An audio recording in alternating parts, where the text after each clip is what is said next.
You are now rocking with the Chicago Clubhouse Podcast, where they think they know everything, but honestly, they don't know shit.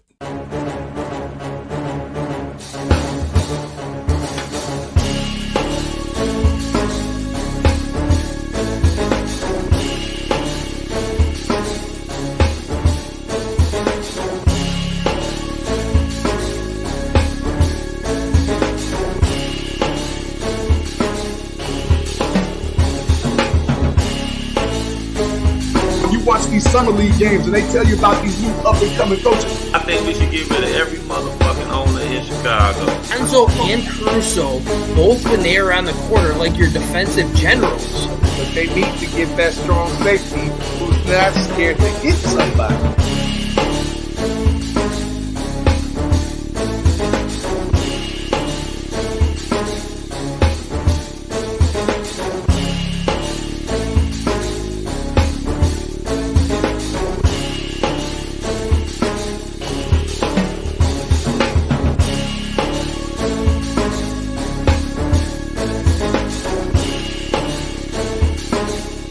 They really don't know shit.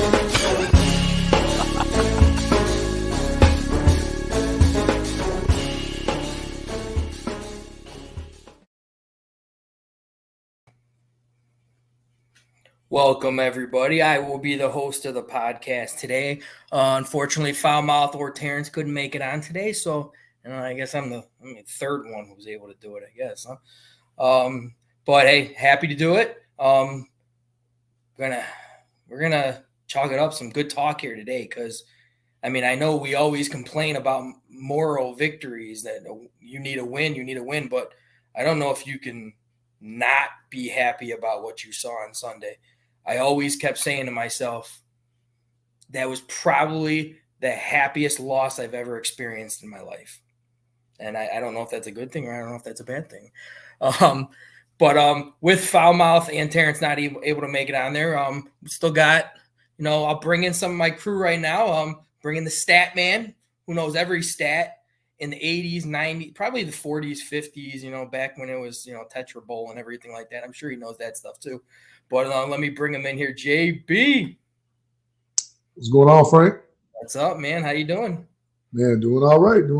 Just a little, a little tired, but Tuesdays gets me inspired, so let's get it on. I know. I don't get it. It doesn't feel like it's Tuesday. I feel like it's at least Thursday. This week's dragging. It is, right? Dragging. So, hey, how do you feel about Sunday, man? I feel great as far as the maturation of Justin Fields and the development. I think this is the corner that – my personal opinion is I think the last couple of weeks we've just seen Justin say, to hell with trying to master this playbook. I'm just going to play football. And it's been working. And with that, it looks like Getsy is starting to come around to open up the playbook a little bit more. Before, I don't want to go too deep into the monologue, so when we get into it, but it's a couple of points that we need to address. But first and foremost, it's about the development of Justin Fields. Anybody that does not believe we have a QB1 now, kiss my ass, because we definitely do. All you naysayers and people that was. It's amazing how much those Justin Fields haters have been so quiet, right? So quiet, man. It's insane. What's up, Anthony? And that's why I said, we'll dig a little bit deeper into that. But, yeah, definitely. Let's bring in the third one here, who's helping us out here. Love seeing him on. He's been a guest on here before. Mm-hmm. He is. I love saying it because I think he probably stole it from Bad Boys. You on the mic with Mike? I'm gonna have to ask him that because he is Mike on the Mic podcast. Mike Hughes. What's going on, boys? Is that where you got it from? I remember. Hey, man, listen. You ain't supposed to give away your secrets, man. Right? That's your secrets, your sources, none of it. But I ain't gonna say no. I ain't gonna say no. You have to go with that Mike with Mike. It's perfect. Perfect. You on the mic with Mike. 100%. What's going on, guys?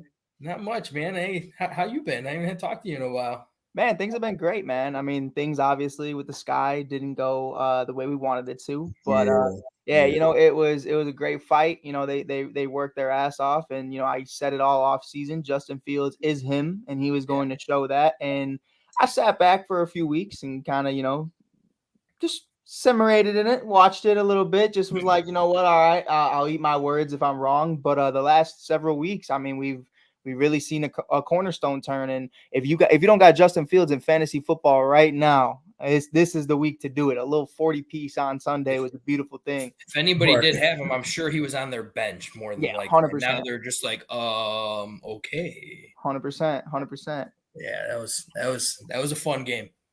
That was a fun game. So let's we want to go over some Bears highlights first, or we want to bring our guest in because our guest is in here. We'll bring him in. He can watch some of the highlights with us. Absolutely, yeah, because we need his expertise on a couple of things. Oh, absolutely, especially we we all know the one that we're gonna need his expertise on because it's really pissed off Chicago these last 48 hours. So yes. To everyone watching, I mean, Gary, I hope I'm pronouncing this right. Gary Zahara, Zahara. It's gonna be one of those, but let's bring him in and he'll explain it to me. He is an NFL official, so this is gonna be good. I'm not that advanced in the NFL official. You said my name right, that's for sure. It's Zahara. I did. So high five to you, Frank. It's good. Kudos, JB, good to see you, my man. Mike Yeah, Hughes, what's as I happening? mentioned before. Good to see you. I see T. Nick is wussing out again. He can't join us on the road.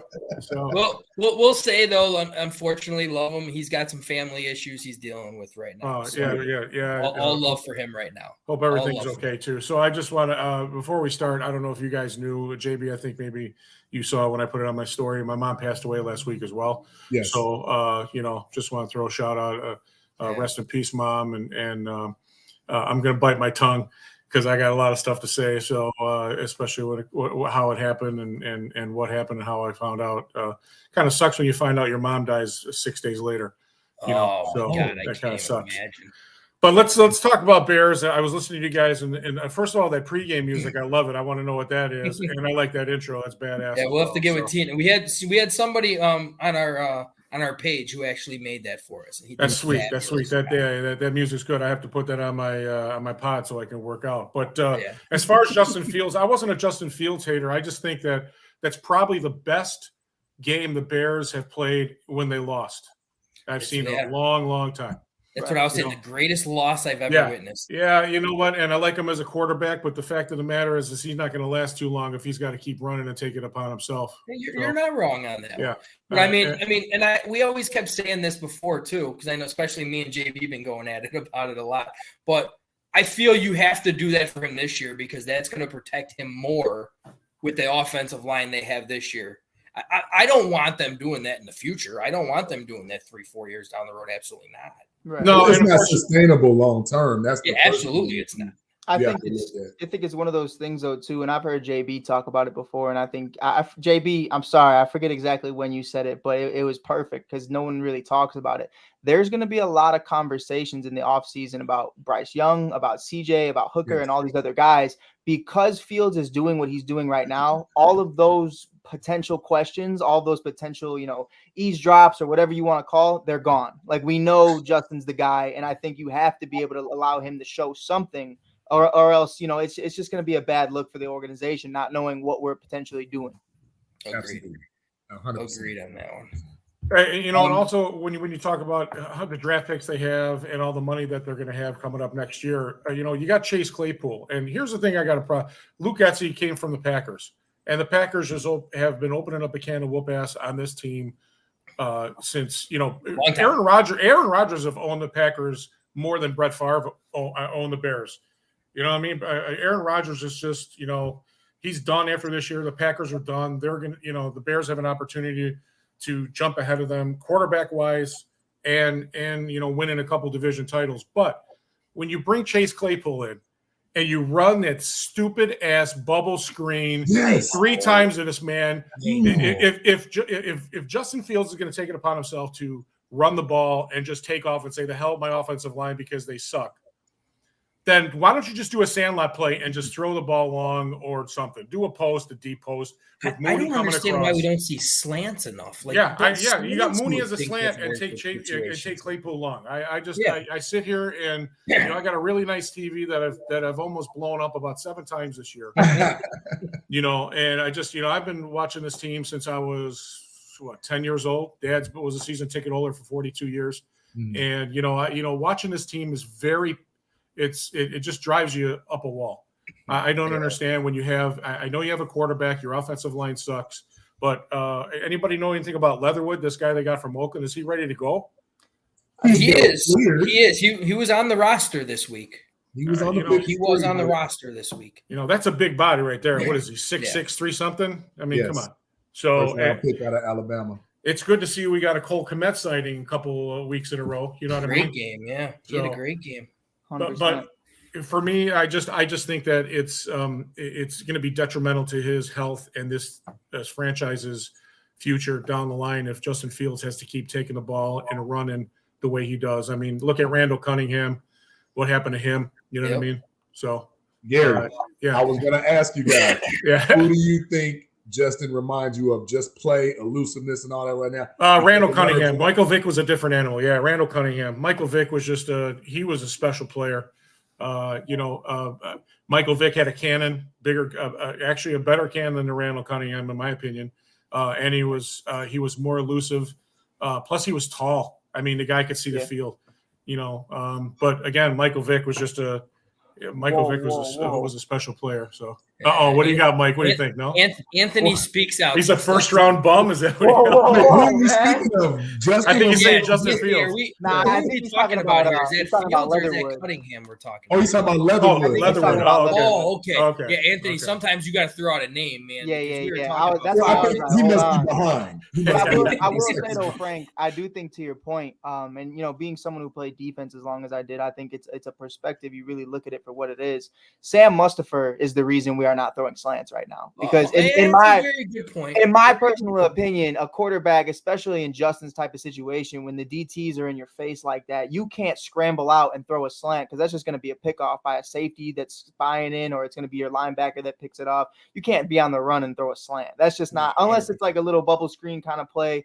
And Getsy isn't really there with that at this moment. But yeah, I definitely think I want to see more slants, but I'm not going to kill him. If Lucas Patrick was there, I'd kill him, but it's something right now. Sam's a double agent. And it's killing me. I'm watching film on Sam every week, just completely compromising the Bears O-line, smacking guys down. He's on his own guys. I watched him knock down Jenkins. I watched him knock down Borum. I'm like, what are we doing? Like, it's insane. So he does put more of an effort on his own teammates than he does. Yeah, I will give Justin that. Like, I think you can't really go the short ball route because of the availability and the visible sites, because Sam's not doing his job. Yeah, and to bring up like those bubble screens, which I hate those bubble screens too, but I mean that could have something to do with he's only 2 days worth of practice too. Doesn't really and that's afraid you can't run a post. Figure out a way to get him the ball. Right, and you that's just exactly can't run a what post. He's been doing. You know what I mean? You just can't run a bomb. Think you know how to run a post, right? Yeah, but I'm with Gary on this one, because you get caught up. Like, we all know there's only about 11 to 12 handful of routes that you actually can run. Yeah. The verbiage is what takes a player a long time to convert. It's not the play called per se per the route. It's just the verbiage and when to do this and that. But the thing is, and I go back to when we had Brandon Marshall and Alshon Jeffrey. Sometimes you just have to use your big bodies and throw the 50-50 balls. And that's what you got him here for. And that's what you got him here for. I'm sorry, but I don't need my 6'4", 224 running wide receiver to take the Devin Hester screen. I don't need that. He's not. And that is Velvet Jones's only job if he ever hits the field. If he ever gets the field back again, but when I'm looking at it like this now, and I did a little bit of research on this where I was a little confused as to what was it that Pittsburgh didn't see in Claypool besides knowing they probably weren't going to sign him as to why he came here. But then I looked at some of the Bears' red zone problems and I said, well, wait a minute, hold on. The light bulb went on. We have a 6'5", a 6'4". Another 6'4", another 6'3". Yeah. Like, we can go big in the red zone and actually make something happen instead of keep coming out here with these damn 3 points. Do you remember us? Also, would that be because now, if you notice, to your point, Gary, why Cole Kmet had such a good showing was you couldn't double anybody anymore. Yeah, there you go. Yeah. You can't sit on anybody, because now if Mooney's in the slot playing that Cooper Kupp role or that Hunter Renfrow role to a degree, now you got jump ball on the outside with EQ. You got jump ball on the outside with Harry. You got jump ball on the immediate slot right with Claypool. And then you got Cole Kmet. It's like pick your poison at that point. Yeah. And remember, like week 1 and week 2, when we were just sitting here going like, our receiving core is so damn small. Like we have no size, we have no beef. Like, and then all of a sudden, here we are now, and it's just like our entire receiving core is big. Yeah, we got a team. Like, but are we going to use it? See, that's the thing. Exactly. Yes. That just brings me to the point now. Again, I love what Justin has done, guys. Right? Thank you, Ant. But I don't want to see him constantly tip his head. It's like a pitcher. I agree with you. Pitches, right? Where you know if it's zone, it's going to be either a deep, it's going to be somewhere intermediate or a quick dump off. If it's man, he's going to hit one-on-one to the outside or he's going to run. Eventually, you're going to have a spy, like a Micah Parsons type or something. It's gonna pick up on that, and it will. That 178-yard run. Now you looking like real 65, 40-ish. But now are we moving the ball? Because look at how many 3rd and longs Justin converted with his legs. Right. Yeah. Eventually, he's going to have to start converting those with his arm. Yeah, and you could tell, like, in the first quarter too. So yeah, you could tell in his case he has more trust right now in his legs than he does his arm. Like, I mean, that's a key thing because it does look like on 3rd down, it is just a one look than legs. I think it's more not so go progressions on, which I'm fine with for right now because the number one goal is to protect him. Yeah, but I would say more so it's, you have more trust in your legs than you do in your personnel. I think that's really what it is. And that's why I still think, if we have a 1st-round pick, I'm still going after a Jordan Addison. I'm still going after a JSN out of Ohio State. I'm still going after those guys because right now we have 2 2s. Really? Yeah, 100%. We have 2 2s. Claypool and Mooney are 2 2s, and that's great. But you need a 1, and that's really what separates, boys from men in this league right now. You can have a T. Higgins, you can have a Tyler Boyd, but you need a Jamar Chase, and that's really what it is. You absolutely do, but I'm surprised you said that, Mike, because I kind of pegged you for an inside-out type guy, and I was looking at, like, right now, if you know that Braxton Jones is not it, or you don't know what you have in Alex Leatherwood, which we'll go back to that when we dig a little deep in the line. Right. But if you have a chance to get one of those Orlando Pace type Anthony Munoz generational tackle, I think you have to get that first. And I like that. But you got over $120 million for a reason, and you got guys like Orlando Brown, Garrett Bradbury, Jack Conklin. You got all these guys in free agency. Like free agency from a wide receiver standpoint, it's probably the worst free agency for a wide receiver. Absolutely. It's about a C like that I've seen in years. Which is probably why we went out and spent a 2nd rounder on Claypool. And that's exactly another reason for me. You look at it for what it is, and you're like, okay, look, this is probably one of the best offensive line years we've seen in ages. Who knows what's going to happen with Quentin Nelson? I'm not throwing that out there that it's going to happen. He resigned. 100%. But we've seen guys resign all the time, and then what happens? But they get traded. Yeah, we got Saturday coaching on Sunday. Saturday he's not trading Quentin Nelson. So we'll see what happens with Nelson and how he feels about it. But I'm just saying we got a lot of offensive linemen and all the money in the world right now. If Jordan Addison's available, you do it, and it's just for Justin or even a JSN. I think any of those guys. I love Tillman too from Tennessee, but I prefer the other ones. But I'm at that point though. I'm at that point right now where I feel like, especially with them, trading Quinn, trading Roquan, they have an opportunity to take the best available at multiple positions with that 1st-round draft pick now. Because if you find a dominant defensive pass rusher, you're going to go out and get him. Right. If you find, you're not going to go out and draft a middle linebacker. Right. You're not going to get a Will Anderson. You're not going to do that. No, well, that's what I'm saying. He'll be gone. But that's why I say you're looking at a Jalen Carter. You're looking at a Mozzie Smith, those type of guys for that D tackle, that true three techniques. Not one's converted to 3. Right. True 3 techniques. But then on the rush side though, as far as for free agency, are we going after 32-year-old Fletcher Cox?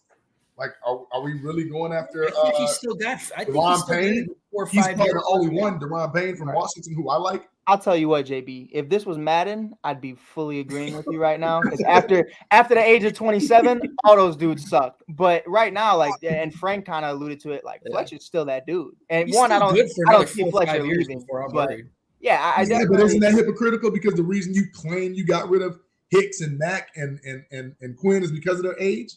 Well, I would say it was more so the contracts and the financial situation that Ryan Pace. Fletcher Cox got big bread. He got big money. 100%. But you don't got to necessarily go after a guy like that. But I will pose this to you because we're talking about money. You look at the situation at the end of 2024. You got your 2 2s. You got Mooney and Claypool. You got to pay. wouldn't you rather have a Jordan Addison on a rookie deal still so you could pay one of those guys? Because one of them's dipping. I agree. Or the buddy from Tennessee, like you stated, because really nobody knows what he just kind of like came out of nowhere. He's pretty nice, yeah. He's pretty nice, but Pittsburgh's the second round pick that we got for Roquan is not going to be high at all. It'll be all right. It just won't be. Yeah, it'll be like a 20 probably. 20, yeah, around 20. Yeah. I don't know if you guys agree with this, Mike, and I'm going to shoot it at you. The one that stands out to me in the receiving group is St. Brown. I think that if he's able to establish himself, like he's a big body receiver. He did some pretty good things in Green Bay. He dropped that ball on fourth down. You should catch it. It hits you in the hands.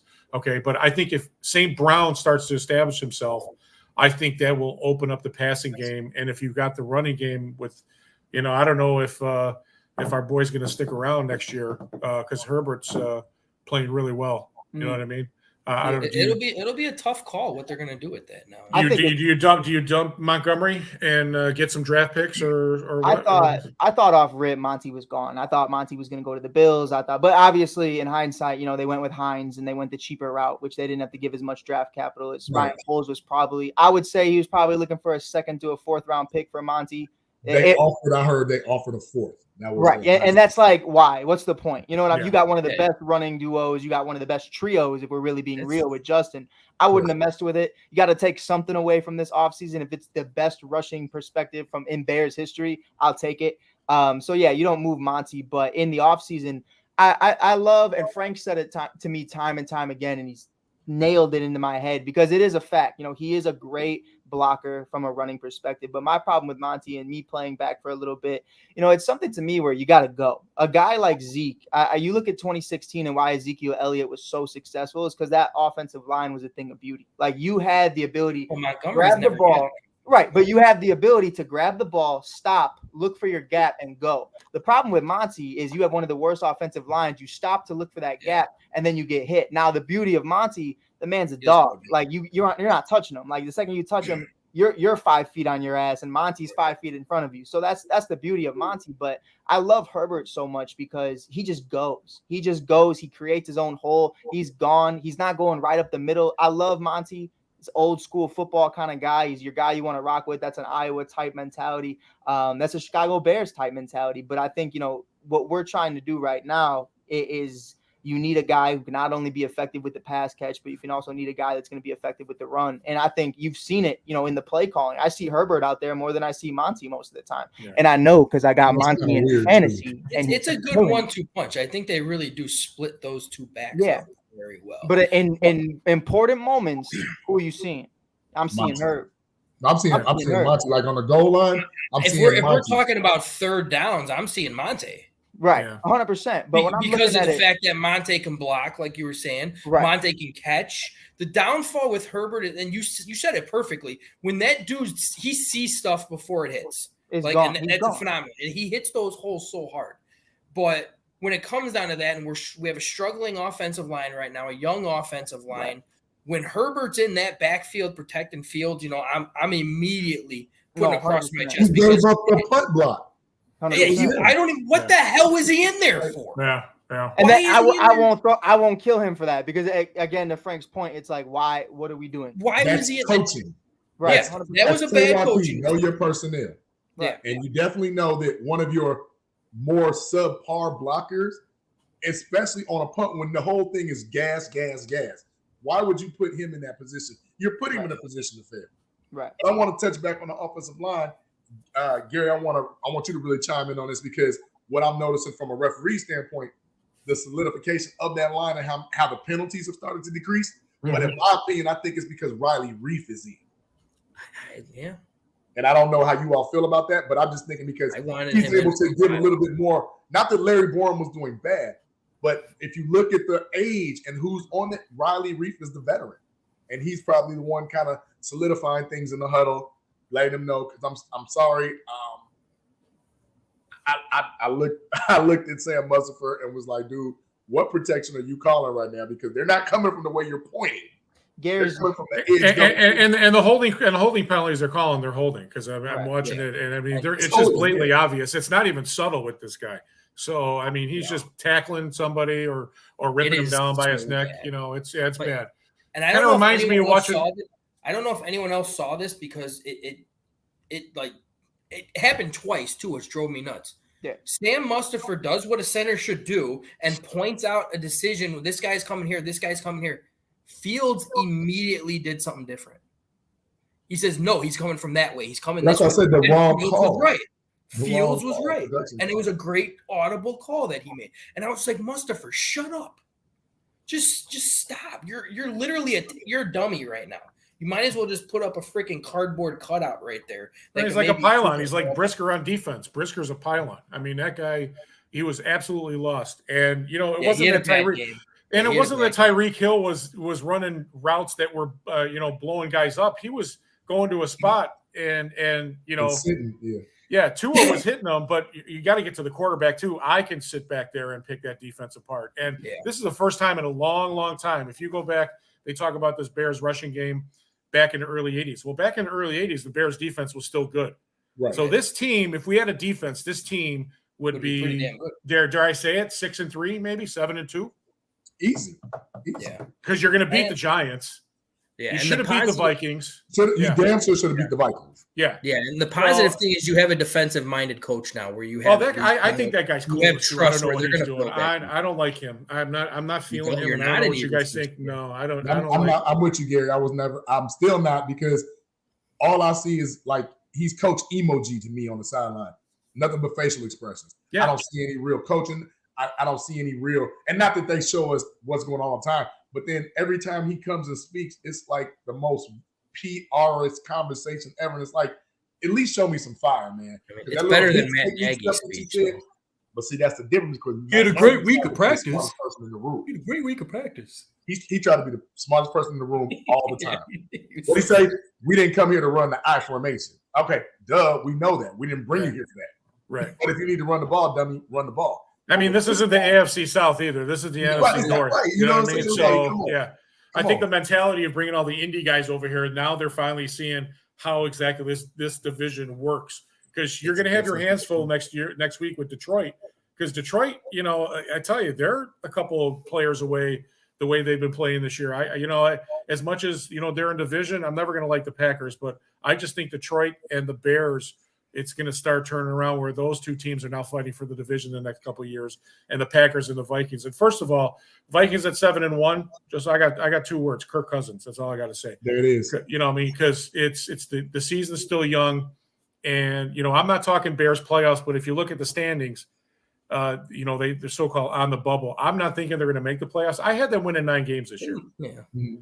You had the Vikings winning 9 games? No, I had the Bears winning 9 games. Bears win. I actually said this. I had said that they were battling with 500. They were going to either be 1 game below 500 or 1 game above 500. But the NFC is so bad. Look at the NFC South, man. I mean, look at the Rams. You know? So we're saying an 8-9 team could potentially get in. Yeah, and then you know what? Anything goes, JB. If the Bears get a chance to get in the playoffs, anything goes with that offense, especially if the offense is running full steam now for the rest of the year with the running game. And then Claypool starts to play, and he starts to know the playbook, and things happen, and they're putting up 29 to 32 points a game. You should be winning the majority of your games if you're scoring. I think 24 is the benchmark league average. Yeah. Right. 24 usually gets you the win. Right. But now I think, and this is what I tell Frank and the other fellas all the time, I feel like to a degree we've cut our nose to spite our face, because now every game has to be a shootout because we can't stop anybody. Right, exactly. I mean, this defense is the worst defense I've seen. I don't know. JB, you're the stat man. If you can go back and let me know. So the one defense, I'm always going to bring this up, right? The one defense was the first year of Dick Geron, when I was just like, oh my God. Was that 90? Was that 91? Was that 91 or 92? Dick Geron. That was like 2001 or 2000. I'm sorry. Yeah, I was thinking, okay, my bad. Dick Geron. Yeah, and he talked him and not Phil Emery. What was the Jerry Angelo? I think was the GM. Yeah, Jerry Angelo. He was early. That was his first one. So like that next year, he went and he got the trailer in Washington in front. He moved Urlacher because Barry Minner got hurt. Had Warwick Holman. Had Roosevelt Cope. And then we went 13-3. Remember? Yeah, the next year, 13-3 with the 2 overtime wins against Cleveland and San Francisco back to back. Remember that? Mike Brown. And then he turned it around that quick. Now, the only difference with that is, if you notice, we had those type of hogs on this particular team early on. They elected to get rid of those guys, right? And I'm not saying you can say what you want about Akeem Hicks. I know sometimes he's labeled as injury prone and whatnot. But you got to run stop. Isn't he still hurt too? He's not playing in Tampa right now. He's hurt. I think he was supposed to come back last game, but for whatever reason, he got hurt in practice. So that's what he re-aggravated it in practice again. So that in hindsight, that might be good. That's a double team right there, JB. Akeem Hicks takes some 2 guys, and then somebody's getting to the quarterback. You know what I mean? There you go. But that's why I said, as much as we're getting ran on, how do you let a guy like Kyrus Tonga go? Like, he legitimately is a one technique that eats up double teams. Mm-hmm. Like, I don't care if he's 340 pounds. Clearly, that's what we need. That's what we're missing right there. With these, and I'm gonna be honest with you, because we can dig into this too, Frank. Whatever you, I don't know what our agenda is right now. I'm just. I got to hit those highlights so we can start going over that stuff too. I look at the positions of need right now, and we need a complete front seven. We really do. Yeah, complete front seven.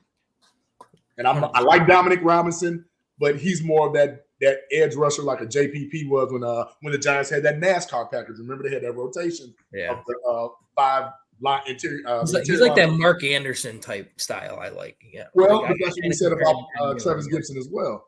But we know for sure Al-Qadim Muhammad is not the answer. We know he's not the answer. We love that Angelo Blackson is a try hard, but we need get out the mud type guy. We need talent. Justin Jones, he's ups and downs. But that linebacking core, did you all see how they continue? Yeah. That was just bad. Like, was the Robert Quinn last year your Mark Anderson in the Super Bowl year, the flash in the pan? Because I was first of all, I'm pissed off that he beat Dent's record by a half a sack, because I said he is not going to repeat that the next year, this year. And sure enough, he turtled and didn't do anything, and probably knew that he was going to get traded anyway. And now he's going to get 8 sacks with the Eagles now. So you know what I mean? But that's also predicated on what he has around him, because you can't double team. 100%, yeah. Right. 100%. Because if you guys go back to when he was with the Rams, he actually was a Pro Bowler with 19 sacks one year. Mm-hmm. I think that's the year that the Rams went to the Super Bowl with Todd Gurley and they lost, I believe. And then the next year he went to Dallas for only 1 year or whatever. And he had a good year in Dallas too, though. But the thing was, the thing about Robert Quinn was, if he wasn't getting sacks, he was getting pressure. Right. Yeah. And they measure pressure. They measure pressures as an actual stat, where he was 3rd, 4th in the league in pressure. And Robert Quinn is one of the greatest locker room guys you'll ever have in an organization. He's so great. Yeah, I've always heard that. He's great with. I've spoken with him a couple of times, on Instagram, and he's one of those guys that you really just want to root for. He's one of those guys that puts in that work. So I'm happy he broke Dent's record, because he earned that. He really didn't, because a big part of it, a lot of people don't realize, is Mack wasn't there for half of the season. The season. Either. Danny Trevathan Bass was MIA. He was a freak in nature that. Well, he got hurt again. He got hurt again. And it was just one of those things where it was like, you know what? Robert Quinn went out there and he put in the work, and him and Roquan really did it. Roquan got a little banged up. You could tell that towards the end of last season. He was still out there, but like a decoy kind of thing. But, it's definitely something where I look at Robert Quinn right now and I give him his flowers, man, because that guy put in work, and, he was what the monsters of the Midway is supposed to embody. Absolutely, 100%, man. I agree with that. It didn't make sense though how he always looked like he was 50 years old though with that Hey man, don't listen, man. Listen, bad. Some guys wear hats, others don't, and that's just what it is. Yeah, I missed 2018. He always looks like he is out of shape. He's 100%. But no, that's just his face. That's what he does. Tonga looked the same way. Tonga looked the same way, and he's younger than me. So I mean. Yeah. Oh my God! I'm gonna chime into a question here. Anthony said something. I want your guys' opinion on this one too. Mm-hmm. It says, "We're tall, but we still have one of the worst wide receiving groups in the league." Do you guys agree with that right now? Because I think we have a better wide receiver group than the Green Bay Packers. I think we definitely have a better wide. But to say one of the worst, now that's saying that we're 28th and they're 32nd. That's right. It's still one of the worst. I mean, it's still not good.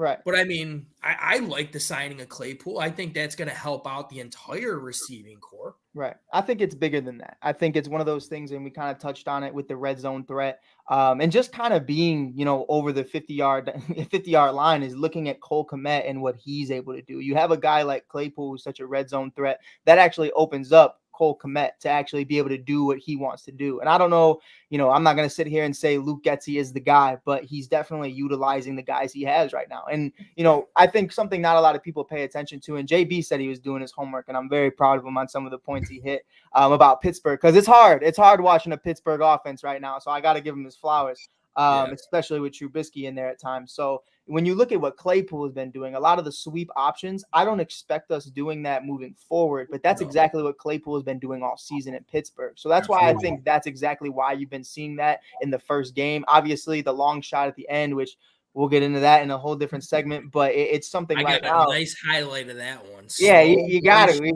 got to frame that one on there of the Bears wall of shame. But it's something right now, you look at it, and I'm seeing a lot of movement. I see 2 twos, and I've said it time and time again. I still think, you can have 2 number 2s, and that's perfectly fine, but we just need that one. And I don't think we're going to have a good understanding of what this offense is going to look like until we get that generational wide receiver, because we've always needed one. And whether you want to say Allen Robinson was that guy or not. I won't say that.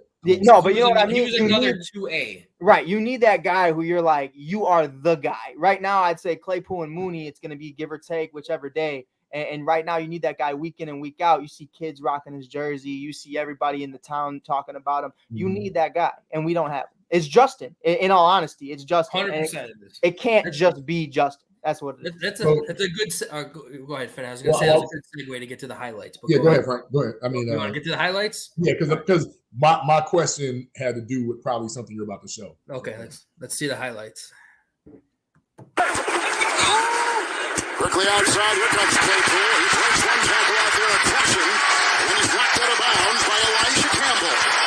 On the run, and here's Claypool. There may be times in the huddle where I just say, hey, you run this, because he doesn't know the whole concept of the play, just tells him in the huddle, specifically. Third down and 8, Whitehair the block, but they come up the middle. He got away from Phillips, he comes back chasing. Look at Fields fly! First down. Are you kidding me, Kevin? Wow! I mean, Clausen got him. Looking drive by Chicago began at their 25 at the 19 of Miami, 1st and 10, and here goes Phillips chasing the quarterback. Come in again with a block and a touchdown. And the block from Equinemy is St. Brown, 18-yard touchdown pass. Bears catch Phillips. Jalen Phillips on the edge. This is just a straight naked play. Naked means there's no lineman and no player coming out into the flat to give an indication that it's going to be sealed on the backside. Second down and 8. It's kept by the quarterback Fields. Hits the corner, has the first and out of bounds to go. Third down and 8. Big play, Fields, a run for 17. Back he goes. Here comes Chubb. Here goes the ball. Touchdown! Mooney! What a grab! And he beat Xavier Howard. What a throw! A terrific catch by Darnell Mooney. And the Bears are back in business. The way he stands in the pocket, he's got pressure. He takes a hit as he's throwing. But watch the location of this ball.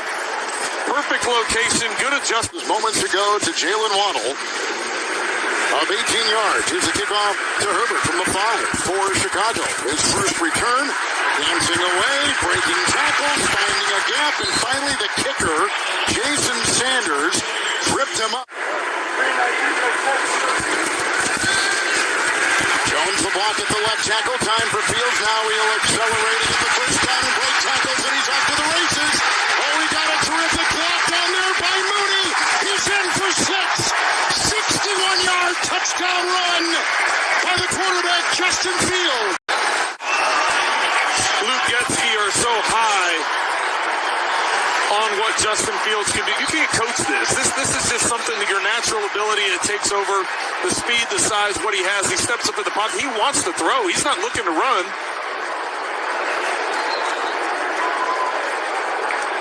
That's a career-long run of 61. Well, just the way he freezes him with that move, Kevin, it's just...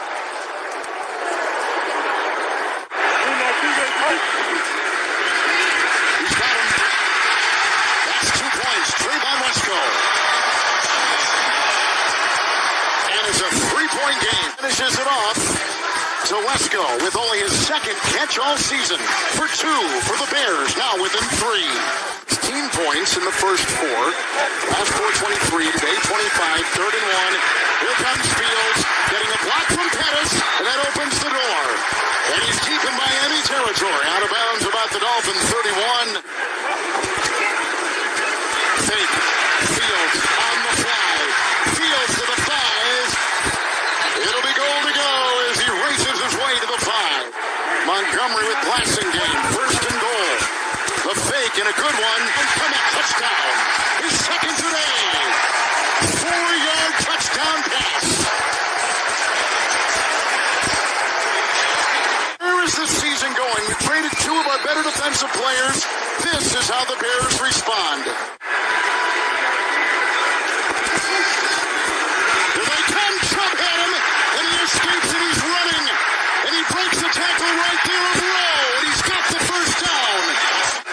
Mostert in the backfield, 1st and 10. Tua, Mostert gets the call, and he's drilled right there by Merle and Gordon.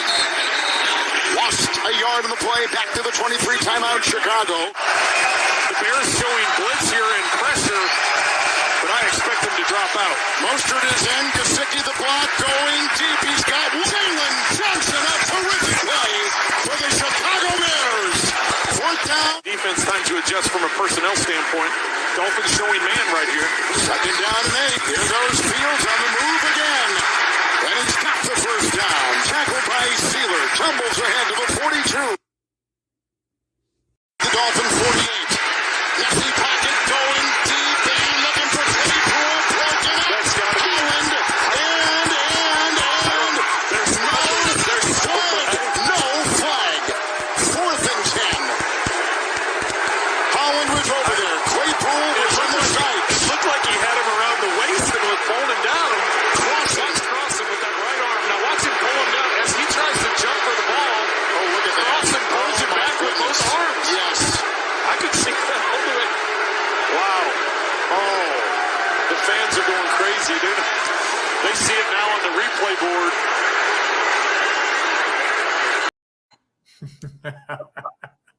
I have one more I wanted to play after that too. This was the sportscasters after the game, all the people on ESPN and everything. I really liked hearing this. Side, there may not be a team right now in the NFL, and I mean this, that has a more promising future than the Chicago Bears. They have a ton of draft capital this coming season. They have well over $100 million of money to spend this offseason, and more important than all of those put together, they may have finally gotten it right at quarterback. He totally changed the future of the Chicago Bears and has completely changed what their plan should be for 2023. This year was like, hopefully Justin doesn't take a step back. Rocket ship right now, and he's doing it without a lot of help. There was one play yesterday that completely took my breath away watching it. Guys, everyone watch this. This is 3rd down. He is going to climb the pocket. Both of his feet are off the ground. Now watch what happens. Somehow lands, and he is gone. This is elite. Like, these are the best players in the world. Justin Fields runs away from them. Both his feet were off the ground, and then he burst through. But the design runs. This is quarterback sweep. There's 2 things I love about it. The creativity of this for your offense, and they're just getting started using this. And then the decision for Justin right now. Get down. There's 11 yards without getting hit. Then there's the traditional zone read you could do, where you motion someone into the backfield. Now you're putting people in conflict that we see so much in the NFL. Again, 2nd and 8, the favorite part of this play, get out of bounds without getting hit. Those 3 runs there are over 100 yards. Justin Fields took 0 hits on them. And Rex, we were talking before the show this morning. When we draft quarterbacks in this league, we talk about ceilings, we talk about floors. What do you think when you watch Justin? The highest ceiling, by far, of any quarterback out there. To me, his ceiling, it's unreal. And that's why I always question, and no shot at Mac Jones, but Mac Jones had a really high floor, but not a high ceiling. This kid had a much higher ceiling, meaning the potential, if he ever reaches it, is going to be like this. This is what a franchise quarterback looks like. Well, and Mac Jones also had Bill Belichick as a coach too. So, and he had a game where he passed 3 times in the game. Yeah, Let's not forget that game. But, look at those highlights. And if you're going to ask me about that play, that field judge right there. And it's like if I'm standing and watching a block charge right in front of me and I miss it because two people hit the deck or something and I don't call anything, that's just not – he probably got downgraded and we're not going to see him in a playoff game. And that's what they'll do. I mean, they're not going to say anything, but that was just a blatant – I've seen PIs get called for less than – the one on Jalen Waddle earlier. Yeah. But the thing is, I think the main thing on the other PIs, if you turn your head at least, if you turn your head, they're not going to throw that flag. A lot of times the Bears defenders are getting caught with their back and running into the guy. And that's something on the Bears offense. When you see a go route and the defenseman, the defensive back is running with his back turned, and you should talk to, say, Claypool. Say, hey, listen, you see him turn his back, stop. I'm going to throw the ball short and come back and get it. There's no way that defender is going to get that ball. They can go through you. Exactly. Okay. So, but that play, the last play, that's absolutely a PI. I can't. So Gary, let me ask you then, because you said the field judge, which is not this guy. That's the field. No, that's the field judge. No, he was the field judge. So the guy that's on the sideline. Well, he's number 25. I think he's a side judge. He might be the side judge. That's what I thought. Okay, because the side judge is the one that had the right here. He's looking right at it. And it ran from behind. Right, but if I'm the field judge and I'm seeing something like that, because I'm also looking down there, I'm throwing a flag. And that's what I was wondering. Even if I'm 30 yards away, I'm throwing a flag. So thank you. It was that obvious where you can see it. Absolutely. And I'm, and the one thing that bothers me about this team as well as this organization is I want to see some coaches with some fire. Now, I don't know what you guys think. I wanted the Bears to hire John Gruden. I wanted John Gruden as a coach because I love his energy. I love his fire. But, I want Matt Eberflus because he's going to lose the game, okay, because they had no timeouts left. They ran out the clock. I want him to throw his damn headset down, at least get a penalty and get in the ref's face. You know what I mean? Do something.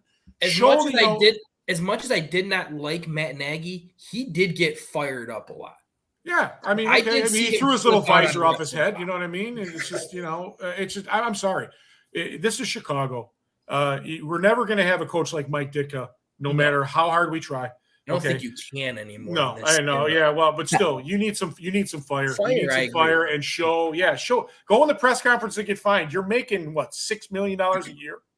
$25,000 to me to him is like $100 on my pocket. So. I think there's levels to it, though. Like, I respect it to some degree. I think you hold your players to a certain standard. I think you let them know, like, listen, this is what we do. We remain disciplined. We don't get ejected from games like we saw with Akeem Hicks in 2018. In a big game, you see all these other situations where throughout history, we've seen it time and time again. I mean, I love the Jamar Chase flipping off a Pittsburgh Steeler, but it was a conversation where it's like, yo, this is shit you will get called for. This is unnecessary stuff, unnecessary attention. And when you see a guy, running out there, mouthing off, talking all this shit like a Bryce Harper in the MLB, it's definitely a conversation where it's like, okay, well, if he can do that, I can do that. And it gives you the wrong persona. It gives you the wrong standard. Now, there are going to be times where it happens, and that's what separates good coaches from great coaches, because your players will grab you back and your players will be like, oh, you need to chill because this isn't you.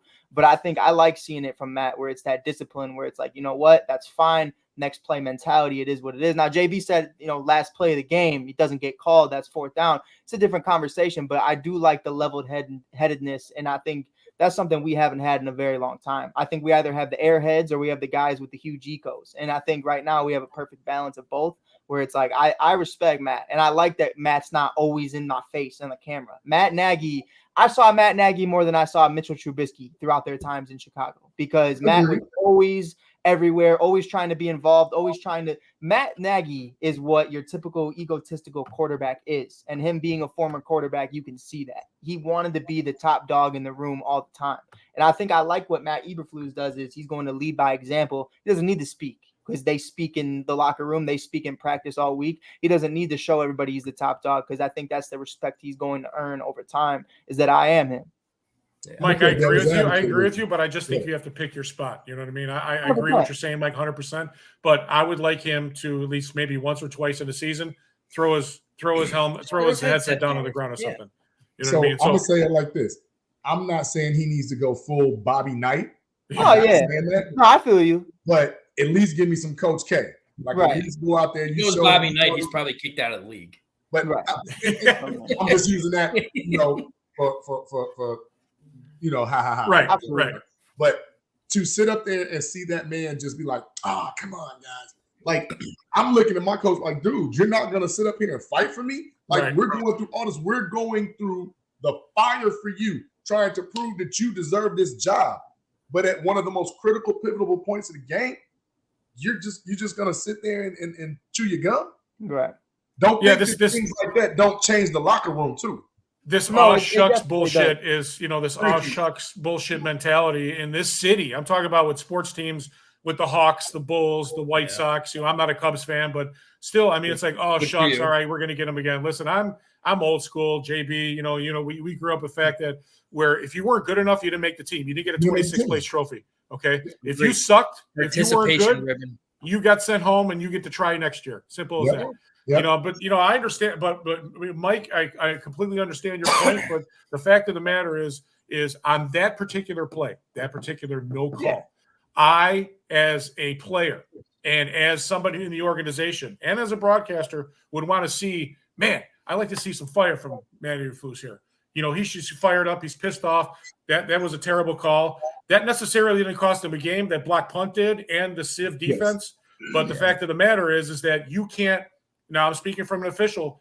You can have 99 good calls in a game, and you make one bad call. That's all they're going to remember. 100%. But I also think, and Gary, this is all respect to you, but this is something we've always said on a professional level, and even in high school.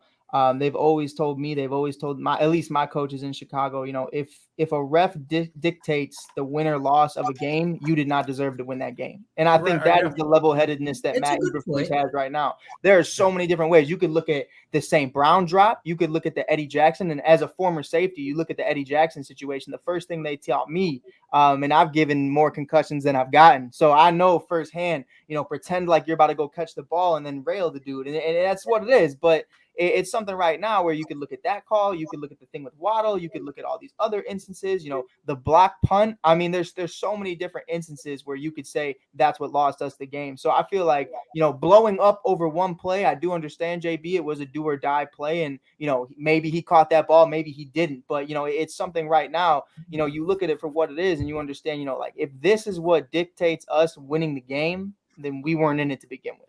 Yeah. And you think about it, if St. Brown makes that catch on 4th down, would this even be as much of a discussion? We'd be kneeling in that play. It probably wouldn't be, but at the same time, you can't really say that because now what you always say, correct me if I'm wrong, Gary, play but don't leave it up into the hands of the refs. Right. What's been going on lately, especially with pass interference is one, but more even egregious is the quarterback hits, the sacks of the quarterback. Unless JB, don't forget, unless you're Justin Fields, then you can get hit all day long and it doesn't matter. You also got quarterbacks who go straight for the nuts when they go for that slide as well. And they don't get called for that one. Well, quarterbacks won't get the call. That's a New England issue, and it's always been a New England issue. I don't think anybody's teaching them how to slide. They probably not, but my thing is with those two main egregious calls, what do we do differently? Because now I'm not saying I equate it to charge block all the time, Gary, but I do kind of equate it a little bit to in baseball how they say they want to argue balls and strikes, and you have to give the autonomy to the referee to use his or her vision, correct? Well, again, and also you got the side judge there, and you got the field judge in the back. You got another guy looking at that. Somebody else should be throwing that flag. So in basketball, we have 3 guys out there. And I'm running 84-50. Now they've got a 100-yard field, 50, across. You got 7 guys out there. You know what I mean? So you're at the mercy of wherever you throw the ball. Maybe if that ball's thrown on the other side, that other side judge might throw the flag. You know what I mean? So, and when I'm officiating with 3 guys, with 2 other guys that I don't know, I'm at, they call their own game, and that's especially in basketball. You have 3 different personalities. Very rare for you to have same personalities on the basketball court. Yeah, you know what I'm saying. But don't those teams in football work together a lot? They do. Sometimes there's. I went and saw him on the roster because I looked him up immediately. I wanted to see who this guy was because you see the replay. He's looking right at it, and it looked like he either got straight lined, meaning that he screened himself because of where the defender was, and he didn't get a good angle. Or he fell asleep, And probably a little bit of both. That's what it looked like. He just and I mean, he just missed. Listen, he missed the call. And what can we do different, JB? Don't get a punt blocked. Get to the quarterback, at least maybe sack him once or twice, and basically stop a score. One score. That's it. One score. Are these the type of things when the CBA comes up next year that are going to come with the? I heard a rumor stating that they might be trying to tinker with in preseason having a 2-minute booth review for pass interference and when you sack the quarterback, because now you're that cost Tampa. I mean that was Tampa Bay, right? That cost Atlanta the win. Yeah. They should have won. And it cost somebody else. I'm trying to remember who it was that I think it was KC. Yeah, that cost Kansas City. I mean, you might as well. You're reviewing touchdowns, JB. You might as well review penalties that stop drives and could be detrimental to whoever wins or loses the game. So we're in the replay. We're in the replay era now. It's unfortunate and it sucks. Baseball's a little bit more. Everybody's watching baseball more than football or say hockey, because simply the game just moves so fast. It's easy to have replay officials in hockey, and football too. It moves so quick. But for if you're gonna start replaying hits to the quarterback, you're definitely going to have to start. And then I would leave it at that. We're not going to review holding. We're not going to review, because then we're going to sit there and have 4-hour games, and then you know what I mean. Yeah. And then nobody wants. Yeah, and then we'll have to watch the AFL again. So. Yeah. So, but as far as an official right there, I can't. There's no justification. He missed the call. I'm sure he feels bad.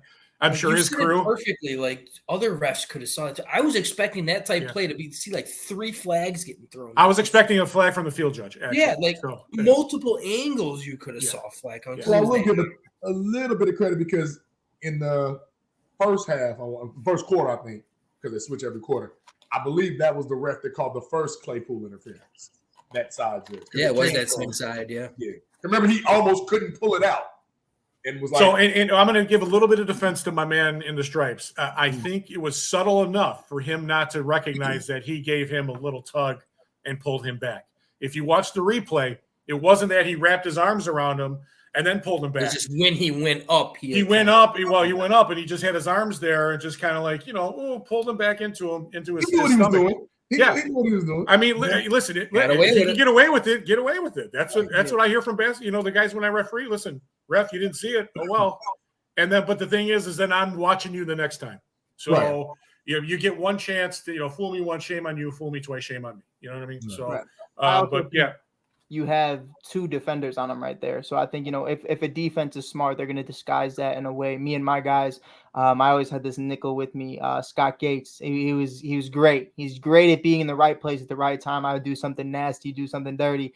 And Scott would be perfect at just blocking that out and really just being able to do that. So it's really interesting to see, the angles and the perspectives that go into everything. Somebody can literally just stand right in front of you and you miss an entire play. So there's a lot that goes into it. But at the end of the day, it's bullshit. I don't care. There's 3 of y'all. There's 3 of y'all for a reason. So I don't want to hear it. I don't want to hear it. Yeah, Mike, you were dirty. You played dirty, Mike. You just don't 100%. Look like a dirty kind of player. So, I'm a 5'8". Hey, I'll tell you what. My whole life, we always play dirty. I'll tell you what, Gary. I'm a 5'8" white boy from Chicago. If you ain't playing dirty, you ain't making it. If you're not cheating, you're not trying, right? You're not trying, right? Frank, what is up, Frank? What's up with that glass, my man? What are you drinking out of? There's 2 nuts. Oh my God. Oh, is that a beer? Oh, okay. I'm sorry. I thought there was a glass with 2 nuts on it. I'm sorry. What though? I'm sorry. Oh, I forgot to tell you, Frank. Gary's a riot, man. He's Frank. I swear to God, I'm looking at that. I'm like, what? Does he have balls on his glass? Man, I'd be getting a lot of commotion on this thing if I was drinking out of balls. Hey, yo, Gary. My bad. The Green Bay podcast is on Wednesday, sir. Gary, I have a question for you. Sponsor, sorry. You got a message for me? Okay. I have a question for you. Oh, you have a question for me? Okay. Showtime. Talk about it. Showtime. We've been seeing you. Talk about it. Oh, yeah. Please talk about it. How about this? Yeah, face for radio doing television. No, I mean, it's a good thing. Working with my man T. Nick. He got to get dirtied up a couple episodes in a subway explosion on Chicago Med. Unfortunately, we didn't see him. So, yeah. So, I mean. You guys didn't cross paths that day? No, I was slumming. I decided just to be a pedestrian. I was in and out in 2 hours. Most of the time, I'm playing a law enforcement role or detective or whatever. Because you're one of the officers normally, right? Yeah, you're going to see me coming up on Chicago PD in the next couple episodes. I shot Justified, which is a new series. I don't know if you ever saw the original from 06 to 12 on FX with Timothy Oliphant. We shot that in the summertime. That's going to be kicking off in February on FX. I also shot Power Book Force Power Book on Stars. That kicks off in February as well. I had a few episodes, including the season finale I shot at the studio. So that was a fun time. It was probably about 7 of us in the state's attorney's office. So it was fun. It's a fun time. I saw T-Nick. This is the second time I've seen him. And I usually start right when the season starts. And now, because basketball for me starts next week, my first game is at Bennett Academy.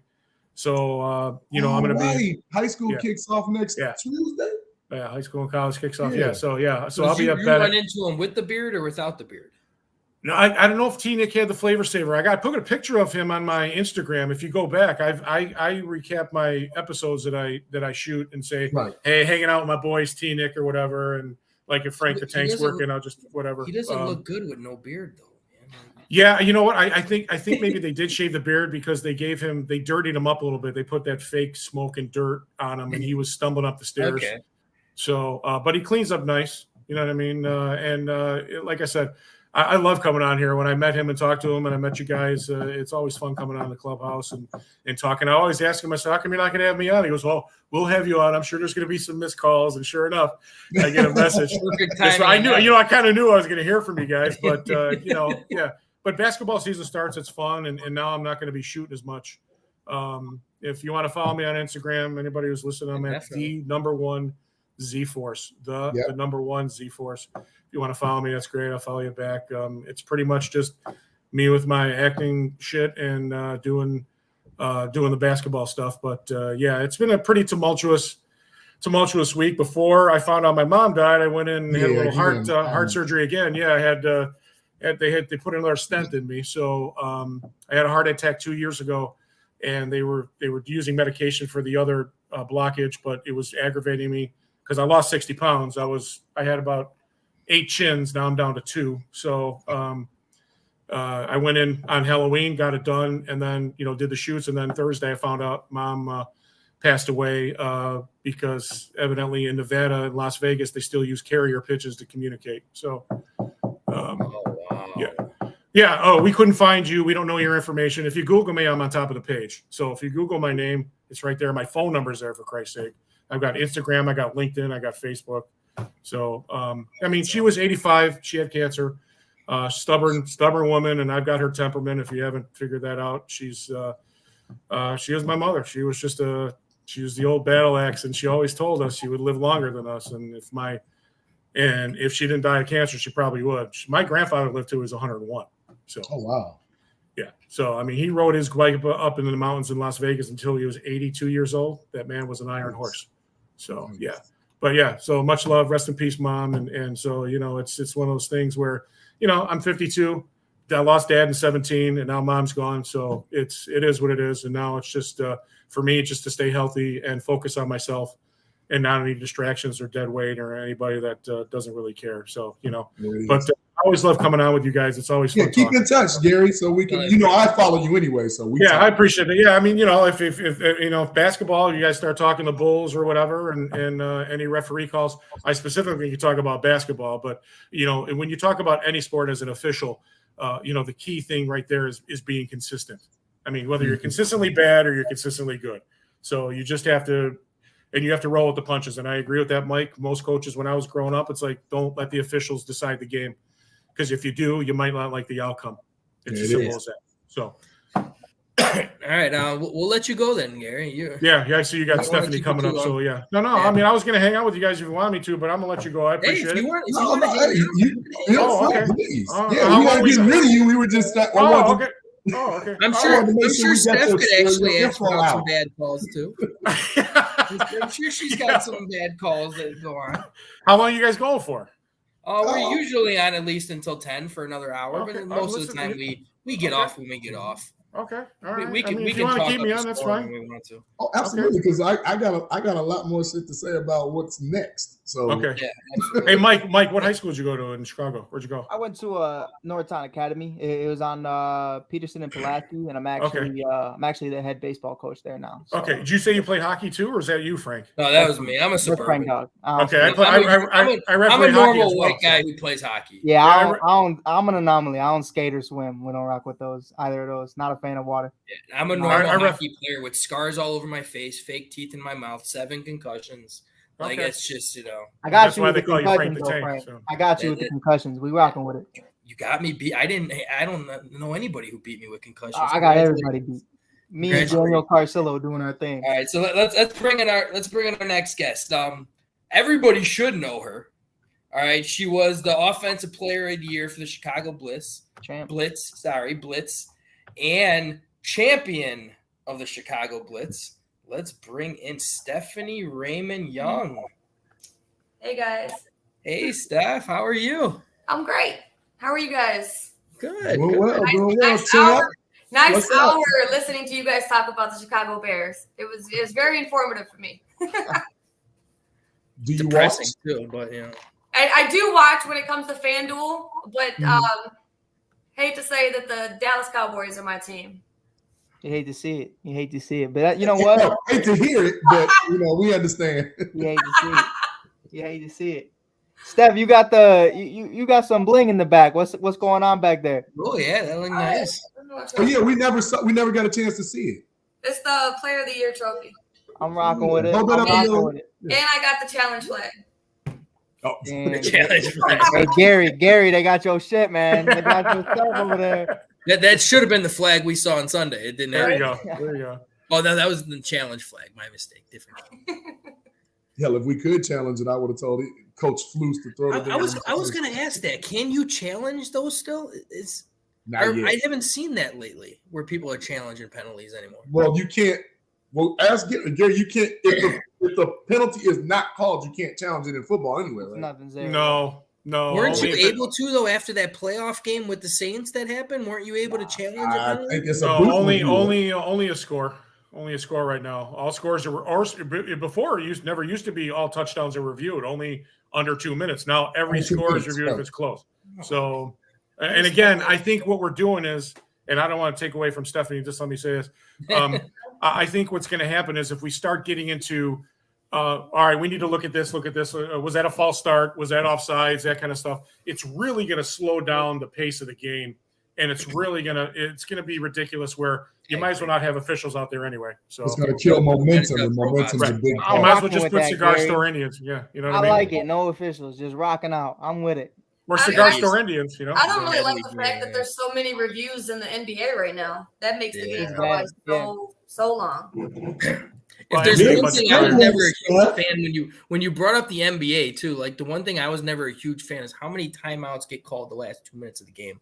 Right. Like it literally is 45 minutes the last 2 minutes of a damn game. Right. I do feel like insane. Though, like, and especially like working in the W for as long as I have so far, I start to see so much of it is just based off of networking and commercialing because it's one of those things in the WNBA. We're in a finals game and it's 40 seconds, boom, you're back out there doing your thing. And then I see Jake from State Farm and Chris Paul at least 3 times in 5 minutes, trying to get back to watching Chris Paul not even be in the finals. And I'm like, why are we even talking about it? So I definitely think like it's just a marketing standpoint at this point, and it's killing me for the league right now. Yeah. Chris Paul's like the NFL Dallas Cowboys, He's never there. It is what it is, but he's never there in the postseason. Hey, Steph, forget this, man. Get out of here. Get out of here. I won't even blame you. Don't let him talk to you like that. But for real, Steph, if I'm not mistaken, you know a little something about basketball, don't you? Yeah, I mean, I play for Chicago Sky. Speak on it. Come on, this is your platform. Talk about it. I played for Chicago in 2007. I just finished my last year at NIU. Played very well. I mean, I only averaged about 10, 13 minutes a game. But I came out, I was one of the best shooters on the team. Shot a lot when I was at Northern, but I actually had to have the head coach tell me to shoot the ball when I was playing for Chicago. I wanted to get the team a little bit more involved. Being a point guard, being my size at 5'5", So Mike, I know how it feels being the shorty. It's a hard life, man. It's a hard life. But then the second year in training camp, I hurt my leg. I hurt my IT band on my left leg, so I couldn't practice. And the coach, it was a coaching change, and they actually waited until the very last day of roster finals to cut me. And it was the first team that I was ever cut from. And it's so hard with the WNBA getting back into it because it's so political. Right. Like once you get cut, it's so hard to get back into it. You weren't on that team with my girl Stacey Dales, were you? I was. Okay, I was about to say, how you see somebody face and you're like, wait a minute. Mm-hmm. Steph, I covered you when I had my talk show in Chicago back when you guys started the franchise. Yeah, I remember you guys. So when you guys played at UIC. So yeah, right at UIC. And it was Stacey Dale Schumann at that time. That's correct. Yeah, and they had Sky Guy, and Ryan Baker was the guy with the microphone who was just. Hey, they still got my guy Sky Guy. He going over there. He's doing his thing. Sky Guy. He's my favorite guy. He's actually like, and you know what? I should, if you guys ever wanted him on, I should hit him up. But he's the funniest guy in the world, man. Like especially during like after their sets, like he'll come up and I'll be in the media room and he'll just come by. I'll take off his helmet. He'll be like, dude. You'd be like, dude, like, I'm like, you could tell, like, it is not, I got mad love for him, but it is not like Benny the Bull level where there's like 3 of them walking around. It is just Sky Guy. He's running around the entire time. It's crazy. It is. But what made you make that transition, Steph? Because I, too, played a little pro ball and made the transition to flag. We're in the same league. So, so after I played for the Sky, I went back to school, finished my degree because that was more important for me. Then instead of going and trying to get back into the WNBA, I was always told that it was more money overseas. So I went overseas, played 3 years, tore my ACL, trying to hoop against some fellas back home during Christmas break. Oh, I hated that time. However, I went back after my ACL tear just to prove to myself that I could play still. Mm-hmm. And then being in the city, I had one of my ex-AAU teammates hit me up and say, hey, if you're not playing basketball anymore right now, why don't you try flag football? And I was like, okay. Lo and behold, she wasn't a part of the team no more. So she got me on the team and she wasn't playing. So I started in the city with I forget the name of the league, but now it's called the Absolute Athletics, so the A2 flag football. But I started in there and then made the all-star team. Another team saw me, so I just started playing flag. And then my decision to join the Blitz was solely based on Sidney Lewis, the head coach. Yeah, I know Sid very well. Yep. He's so hard-headed, but I feel like me and him are so similar. We bump heads all the time, but if there was anybody that could push me to love another sport like I do basketball, it would have been him. Nice. And that, if I'm not mistaken, because I do my background, that was your first time playing quarterback too, right? Yes. So when I went to him, I told him that obviously he knew I played point guard, but I told him, I said, hey, you need a leader. You don't really currently have that vocal leader on your team right now. Don't know how to throw, but you teach me and I'll be fine. Like I think you do though. Like that's like something I've always noticed is like, and you look at the Patrick Mahomeses of the world and the guys who play quarterback and can hoop, it's one of those conversations where the point guard position is so similar to the quarterback position. And you said already like the leadership standpoint of it, but just throwing dimes, it's the same thing. The only difference is, there's a bunch of guys trying to rip your head off. And that's really what it is. So I feel like that fit you perfectly, especially in what you were doing in the league versus, now what you're doing in flag. Yeah, there's a little bit more to it. Like there's a little bit more to it. I literally didn't know any technique on how to throw a football. Like I didn't know how to hold the football. I didn't know the footwork. I didn't know anything. Right. So he literally had to teach me like I was an 8-year-old boy playing football for the first time. That's crazy. Yeah. Look, it worked out. Look, and then here we are talking to you with the offensive player of the year. Like, yeah, it was a great season. Testament to all the coaches. They really helped me out a lot, and my teammates.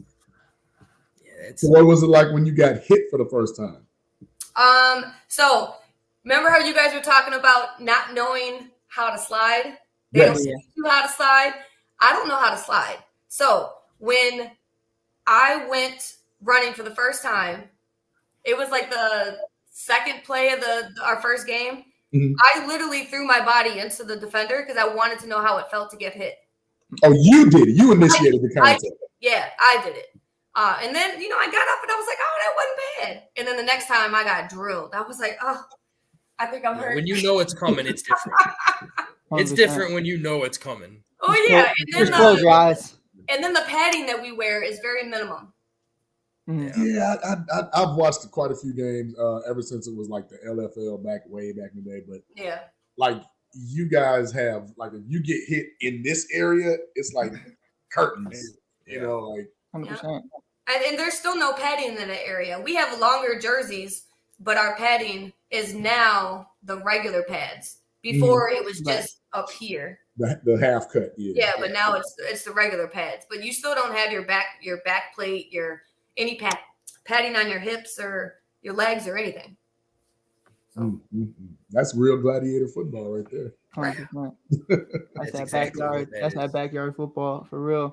NFL and Gary, don't worry. There's plenty of bad calls in the league. Stephanie, okay, let me ask you this question. Give me the difference between, obviously it's obvious between football and basketball, but give me the difference in training for you for basketball compared to training for football. Good question, Gary. The difference, it's more for football, it's more mental. It's more of a mental training for me, especially being in the quarterback position, knowing like the different the different options. And then being able to maneuver out of tight situations. So it's a lot of quick footwork. Basketball just came so natural to me. I started when I was like 5. Your whole life, yeah. Yeah, I started when I was 5.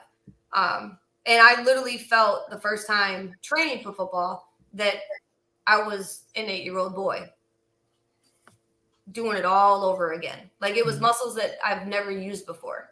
Right. I don't really get hit in practice. I'm one of those quarterbacks. Yeah, I'm one of those. I'm just like, don't touch me. You got the red penny on. Right. But I mean, I still try to do everything as everybody else, just not the whole hitting aspect. Yeah. And you can tell in some of the games when I was a lead block and I got leveled. So you can tell. Yeah. But you can kind of equate to what Justin was going through with the line, because if your line is not blocking, then anything else, whether you have the fastest running back, receiver, it doesn't matter. It doesn't matter. However, I had a hell of a line. So I can't equate. I remember hearing about that. I can't equate to what he's going through, just because, I had a lot of time in the pocket. I meant from the importance of a line standpoint. Yes. But I had a lot of time in the pocket. I just would choose to run in certain aspects. The game, the arena is so fast to me. Yeah. The play is so fast. So there was one movie that I was watching. I forget who was the main actor, but they went from trying out for the NFL, getting cut, and then playing arena football, and then trying to get that 3-step drop concept and getting the ball out super fast. That's probably it's a movie. Was that Kurt Warner movie? Yes. That's what I was thinking at first. Yeah. Did Kurt Warner play arena? Yeah, he did. For the I haven't seen that movie yet, and I still hate myself. Went from arena to the Super Bowl. Yep. It's like on Disney Plus, I'm thinking. Yeah, it is. I watched it on the flight on the way to Seattle for the first playoff game. Oh, okay. That's a mentality right there. She got off that flight like Kurt Warner. She was there. But just watching him like transition from having the time to make the throws to having to do it quicker and quicker. Like I completely related to that. Yeah, that's pretty much what Justin Fields had to do this year too. He had to learn how to get rid of it quicker. Because if you take out these last 3 games where the Bears offense actually played pretty well, the first 5 games, it was total of 2.1 seconds to get rid of the football. Yeah. And his throwing motion was like 1.8 seconds. It's just like, it's very hard to play a freaking football game like that. Like, right. Yeah, no, I was trying to watch the game in between having brunch with some old coworkers. So I'm trying to have a conversation, and I'm like staring at the TV, like, oh. But Justin had a hell of a game. How did you feel about that Micah Parsons touchdown against the Bears the other week? My fault. Hey, it's relevant. Hey, I'm just saying. Yeah, because she's a Dallas fan. I'm just saying, it's relevant. I wasn't out of pocket. For it. I'm like, I don't think they want to hear about it. I mean, it was a hell of a play, honestly. I mean, we talking about one of the greatest generational talents of his time right now. He's in the second year. Micah Parsons, yeah. Without a doubt. I'd love to have him here. I think everybody would love to have him. Yeah, I think he's one of those guys, you look at it for what it is. And that's why my point was earlier, you need that generational wide receiver one because, when guys like, Christmas Eve, I'm definitely there on Christmas Eve when Josh Allen rolls into town. When Justin Jefferson's in town, I try to get there. When Micah Parsons is in town, I'm going to be there because it's like, you hate to see him, but you love to see him. And that's really, it's like that love-hate relationship. And it's really something right now. You look at the Bears outside of Justin, I don't see it. I don't see a guy you could say this guy's going to be generational at his position. Right now, maybe, but it's still too early to tell for some players. I would say Brisker is the closest. Brisker and Gordon he's the closest. Gary hates on Brisker already. Brisker had one bad game. He had one bad game. Hey, Brisker had a bad game. I'll say this before I ask. But a lot of safeties have bad games versus that Miami offense. Brisker has a unique combination, in my opinion, of that Jamal Adams and Mike Brown, like a little bit of both of those. He's a Brian Urlacher. He just plays safety. That's what it is. Brian was the same way. Just Brian was somebody you could put him at safety, you could put him at linebacker, and he's going to dominate at both. Just Jaquan's one of those guys, you could just plug him in and where he wants to be. I think right now, and I think you hit it on the head, like Jamal's one of those guys too. I always compared him like a speedier Brian Urlacher, or just like a smaller, it's not as statured. Right. But those guys, I mean, Gary, I'm gonna tell you straight up, and I've told a bunch of coaches. I've played against guys who are in the league now. I've played against guys who were D1 athletes, never with, unfortunately, but against a lot of them. When I see a guy like Jalen Waddle, and then I look on the other side as a DB and I see Tyreek Hill, I'm taking the day off, bro. There ain't nothing as a safety. There ain't nothing I'm gonna do. Because my corner is 40 yards down that way, and Jalen and Tyreek are running circles around me. I can't kill him. I can't kill him at all. There's nothing. I'm not taking anything away from Tyreek Hill. The guy's the best receiver in the league, obviously. But the fact of the matter is when you can't get to the quarterback and at least pressure him and set up. They can't utilize their game. You know what I mean? You can't. What's that got to do with us? We're in the back. I'm just saying it's giving you an opportunity. You know what I'm saying? If you just throw his timing off maybe a second and a half, that could be the difference between some of those passes not being complete. 100%. My boy running a 4 flat. So now wait a minute. Quarterbacks literally pinch a tent back in that backfield when they're playing. But in fairness, I think we should have played up a little bit more. We were too worried about the speed because look at how many touchdowns other quarterbacks would have thrown that ball. And 100%. About 3 of those passes would have been touchdowns instead of waiting because Tua doesn't have the arm strength. Yeah. Steph would have had a field day against the Bears defense. Hey, I've seen her Stephanie would destroy our Bears defense. So but that's why I said her offensive line would destroy our defensive front. We'll get back to the coaches. I gotta JB. I gotta give my safeties love. I gotta protect my boys over here. Look, to me, Brisker was a no-brainer. We needed another Mike Brown type player here in Chicago. I love the Brisker. So that Eddie could start running free. And now even Eddie's tackling better, JB, say it for how it is. He's tackling in general is the difference. Look, I said Eddie's better. Tomato. Hey, we'll take it. He's usually hugging air when he's trying to take it. 100%. But I wanted to ask you, and Stephanie, I was going to wait till you came on too, Frank. So I don't know what you had next on the agenda, but I got to ask this. Go for it. Who is the odd receiver out now? I have my 2 picks. I want everybody on the panel to give one because now I'm looking at what, in my opinion, Getsy, I think, is trying to look at. Not so much polls, but Getsy as a play caller. Notice who was inactive and notice who wasn't really on the field. I mean, I already got mine. I'm bogus, but that's I'm bogus. I mean, Mike, you want to ladies first. Ladies first. Y'all have that because I'm disrespectful. So we'll you want me to come back to you, Steph? You said the honest receivers? Or the odd man out, because right now on paper we have 8 receivers, and we know we just lost Tajay Sharp to the 49ers. Yeah, and what's the name? Just got Cutler. I don't know how you say it. Isaiah Coulter, the guy we got from KC. I can't think of his name. Pringle? No, they had another. They just picked up. I got a name. Can I give you a name? Yeah, I got one. Whoever wants to go first, because I want to know this because I have a theory. But go ahead. I got Velvet Jones from Saturday. I'm Velvet Jones.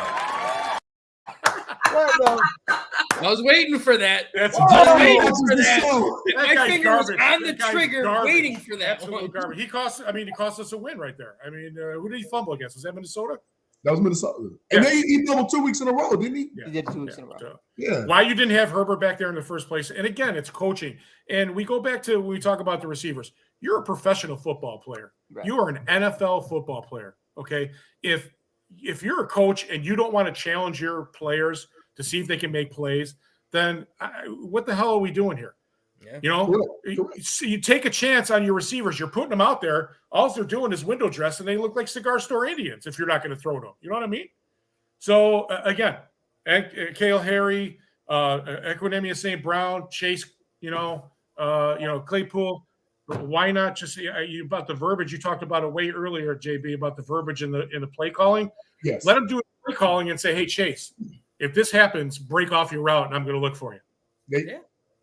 Nothing wrong with a little backyard football, right? That's what I'm saying. He's been there for 3 days. Play some sandlot ball with that guy. Absolutely. I agree 100%. Mike, what you got?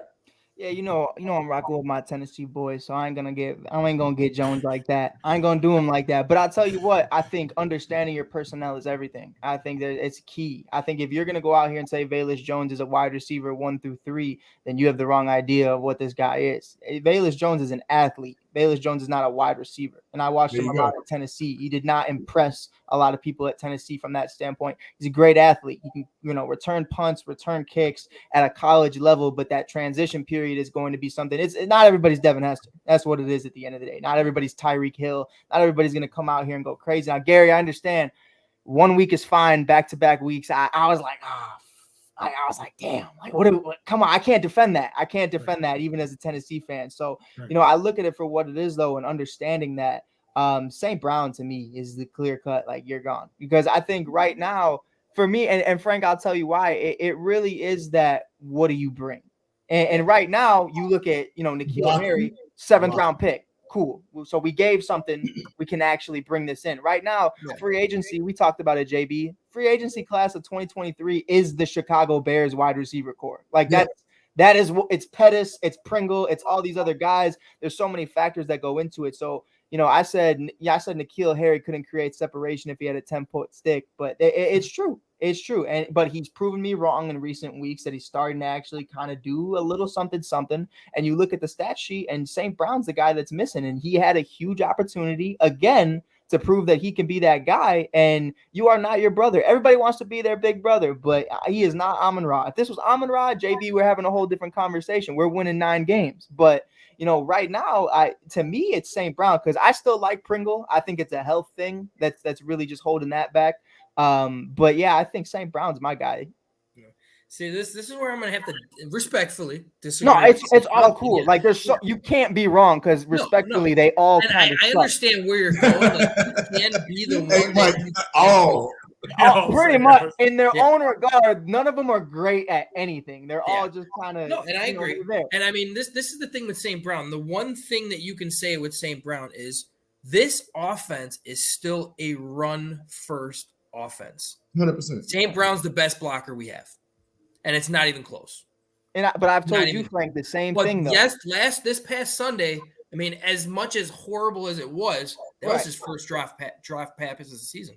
No, and that's where I'm like, I'll give him his flowers, but there's a reason for that when you're not getting targeted, and that's such a huge part of it. And I guess none of our offense was getting targeted. No, 100%. But it's something I told you about Montgomery, and it's mad different because Montgomery is actually a super talented player. He's a hell of a worker, and so St. Brown. I see St. Brown and his brother in Hard Knocks doing their thing, and how hard their dad pushes them, and that's all love.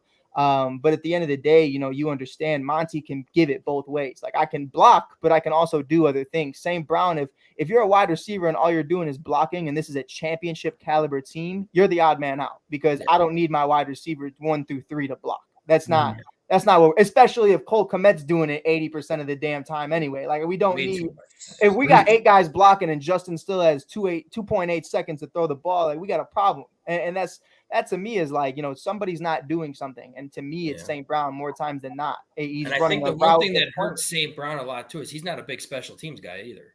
Not at all. I think that's where Pettis can. I don't think any of them really are outside of Jones.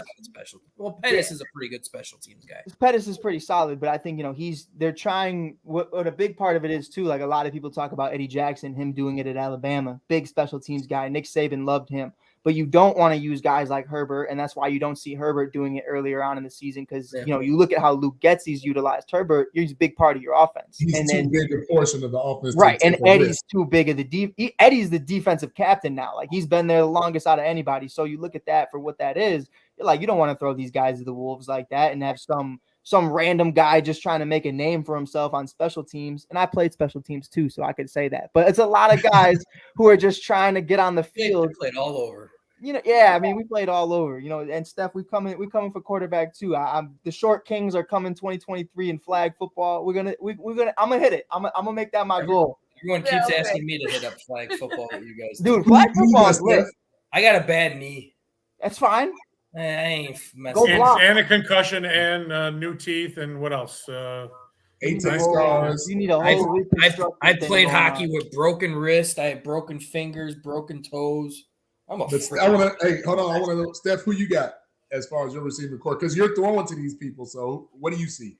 Yeah, I mean, if I can't put my money on them, then if I can't trust them, like betting on them, then I'm not gonna pick anybody.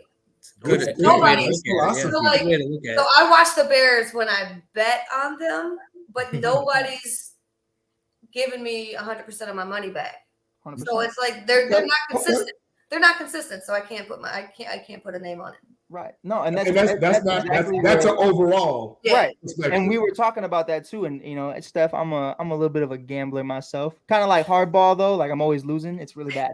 A bookie's always looking for my cues. But right now, you look at it, and I always do anytime touchdown. Anytime touchdown, woo woo woo. I'm doing this, I'm doing that. Justin Jefferson, Stephon Diggs. Stephon killed me this week though, so it's not love. But you look at DeAndre Hopkins. I've never once in the last 3 years picked a Bears wide receiver for an anytime touchdown, because we do not have that generational guy, and we don't. I'll pick Montgomery 100%, but you look at the wide receiver core and you go, I can't bet on any of these guys to get a touchdown. With Nick Foles, Andy Dalton, you look at Justin Fields as a rookie, like, you can't. And that's why I still think we keep talking about it. We got 2 twos. We got 2 twos in Mooney and Claypool. And I love Claypool because I saw it on one of the posters, because his nickname on TikTok is the lightest light skin, and I love it. And I saw one guy already had it in a big poster and one of his big catches, but for 13 yards. But yeah, I think that's a perfect answer, is you can't trust any of these guys, not at least consistently, not yet. And when I put my money on Justin Fields to score more than the receivers, then that's a problem. Oh, 100%. 100%. Because of the rushing aspect, no doubt. Yeah. But what I was going to say is my 2, because only because you said you got 2, JB? You got 2? I have 2 that you, because he's JB. If you're really watching, why do you need 2? Why you got to go Claypool? It's Claypool and Mooney, 100%. No. I'm saying odd men out. No, I know. I'm just messing with you. Claypool and Mooney. I'm done with him already. No. But to me, you have to start with Pringle, because the best ability is availability. And he's on a cap-friendly contract his second year. Remember, he had a 2-year deal. So the second year, it's like they can cut ties with little to no friction. And right now, are you telling me you're going to bring him in just to get rhythm with Justin when Justin's trying to build with actual first-round talent? I think that would be a mistake, 1, right? And then 2, I'm sorry, but Poles has to look in the mirror and say, you know what? I messed up with Velvet Jones. Because now that whole, and I told, me and Frank spoke about this with our other companions. He's not Debo Samuels. Like, stop making him like he's Deebo Samuels. Right. He's not. He's not. And don't tell me that, well, he's only a rookie, blah, blah, blah, third round. He is, though. Okay, that's true. But we just acquired a number 7 or 8 pick in the first round in Alex Leatherwood, who was cut after 1 year. Yeah, I know. So if you can cut a first round from Alabama, don't tell me you can't cut a third round receiver that's just not getting. Right. No, the Raiders organization that's definitely a valid point. But I also just win, baby. Just win, baby. There you go. That's it. No, Al Davis is Satan. He's playing out Satan. I can't stand. Definitely, but JB, don't you think a big part of it is too, like, who was Deebo Samuel when he first came on the scene? Not a lot of guys know. He wasn't what he was doing at this point. He was at the right system. Exactly. But that's where I'm saying is, like, you look at Velus and you look at what he's able to do, and I think one of the biggest things about him, he's a gadget guy, and gadget guys only work if you have an offensive line, and it's something you need to look at it and understand it. Right now, you are useless to this organization because, like I said, you're not a wide receiver, and you're an athlete, and that's what it is, and there's no problem with that. You can be a gadget guy on a championship team, but you need all the other cylinders and all the other dominoes to fall first. And he'd be killing it on Buffalo if he was on Buffalo. He'd be destroying it on Buffalo, 100%. But I mean, 90% of the league will be killing it on Buffalo right now. But that's the same thing, like we said with Claypool, because remember when Velus was in the game, it was the wide receiver screen. It's like, he's in the game. Right. Yeah, you knew it was coming. The old end around, like, who doesn't know that's about to happen? But I think that's the beauty of it. Which is considered a pass now, which is the dumbest stuff ever to me. When you just Like, but Steph hit it on the head, JB. You look at it because right now, all right, you look at Mooney, you look at Pettis, and you look at Velus. Okay, we know what's going to happen. If Velus is on the field, you prepare for that. If you have a Justin Jefferson, if you have a Jamar Chase out there, you can't be, okay, well, we know what's going to happen because you don't. Because you could. They run 0 through 12. They run everything. Exactly. So you look at it from that perspective. If you have a wide receiver 1, that's when somebody like a Velus Jones looks better. And that's why this week you see Cole Kmet looking better, because now you have a red zone threat and Chase little things that defenses have to prepare for. Another thing to bring up too, and it's gonna go into Steph's Cowboys again as well, is I'm always gonna say Velvet, thanks to JB. He's always Velvet. Always Velvet Jones. But when he was out there on Kmet's touchdown, he was out there. They did a fake end around screen to him. Everybody's day up. It messed everybody ran to him, and that's why that receiver was wide open in the end zone. Mm-hmm. So you can use that gadget to make people think that he's going to get the ball. Right. But can't you also use that with somebody that actually can get the ball in that situation? But JB, let me ask you this. So you do that, right? Mm-hmm. And this is what Steph's point. That's why I loved it so much, is because you look at it. All right, cool. So Velus moves out to the left. Everybody's running left, or everybody's running right, depending on how they're right. Yeah. You look at it like that. Okay, cool. Who's open, wide open in the end zone? Pettis. Legs out of there. You look at Pettis. Then you look at Pringle, who has no hamstring right now. And now you're looking at it. Okay, cool. St. Brown. All those guys are dropping the ball 60% of the time. So without the personnel, doing that means nothing. And if you're preparing for it, if you fake it, now you got to trust him to actually catch the ball, which is what he's getting paid millions to do. And if you actually do it, they already know it's coming. So that's why you need that one. You need these guys to actually be out there and to support them. Everybody's going to look 10 times better when everything's going right. And when everything looks like shit, everybody's going to look like shit. And that's just football. How about just not running that play anymore and just throw it out of your playbook? I'm just so tired of the bubble screen. If Matt Nagy fell in love with it because we had what's his name? I'm wondering how good this team would be if this guy stayed healthy. Tariq Cohen. Tariq Cohen. You know what I mean? We don't have a Tariq Cohen because I think Tariq Cohen was a bigger weapon than Mooney, if you ask me. He was money. You could put him out of the slot and everything too. He was a great router. And as far as special teams, we got spoiled with Devin Hester. And when you talk about money on receivers, the only two you could have put money on receivers back in the day was Alshon and Marshall. Devin sucked at wide receiver too. I love Devin, but Devin was bad. Like that. I think we forget, in times past, like when we talk about guys, especially Debo. Like Debo without the gadget plays is just another guy. And I think that's really what it is. Like, I'd say Brandon Ayuk is a more complete wide receiver right now than you look at a guy like Deebo Samuel. And that's just me personally, but I think, for what it's worth, I'll say they're a good compliment, kind of like how Fitzgerald and Bolden complemented each other. 100%. But I think that's why you see a guy like Deebo get a payday, because it's like he's sitting there and he's like, why am I doing all this? Like, this is not what wide receivers do. This is not what Shanahan did very well in getting him a payday. But guys, but if you've noticed watching their games, they're the last 2 games, they've lessened his role because they got CMC. No, and exactly. But that's where I'm pointing out with Velus is that is his job. Like, I am not a wide receiver. I do gadget plays and I do kick returns and punt returns, and it's just going to be a slower little process to that. But if the team is moving in the direction as presently constructed, what place does he really have now? I think he's special teams full time. Because now you got go up and get it guys. Right. You got one go up and get it guy. Let's be real. I think Harry can go up and get it. I agree with that. We have potential. If Harry can get open, he did it at Arizona State. Let's say that he did it. At Arizona State. And what did Velus do in Tennessee? So he ran one route really good. College is a whole different ball game. You know what I mean? Like, anybody can look good in college. That's just what it is. Story of this franchise, man. We hope. I hope everything works out. I mean, it's just getting old. It really is. It's Gary, and it's hard. You've been a fan longer than any of us on this panel, and you've seen it from where, I'll say, starting of the Vince Evans into the Jim McMahon. Talk about a guy with a cannon, right? And listen, I was a Jay Cutler fan. I don't know what you guys thought about Jay Cutler. I thought Jay Cutler was the greatest quarterback in Bears history. And you know what? Well, I'm going to give a nod to Bobby Douglas. And the only reason why Jim McMahon's in that conversation is because Jim McMahon had the best defense in history. And he had one. Okay. And he had the best running back in NFL history as well. And it takes me back to watching Walter Payton with that offensive line that looks like the Bears now. Noah Jackson, Reeve Sorey, what's his name? Dan Jiggets.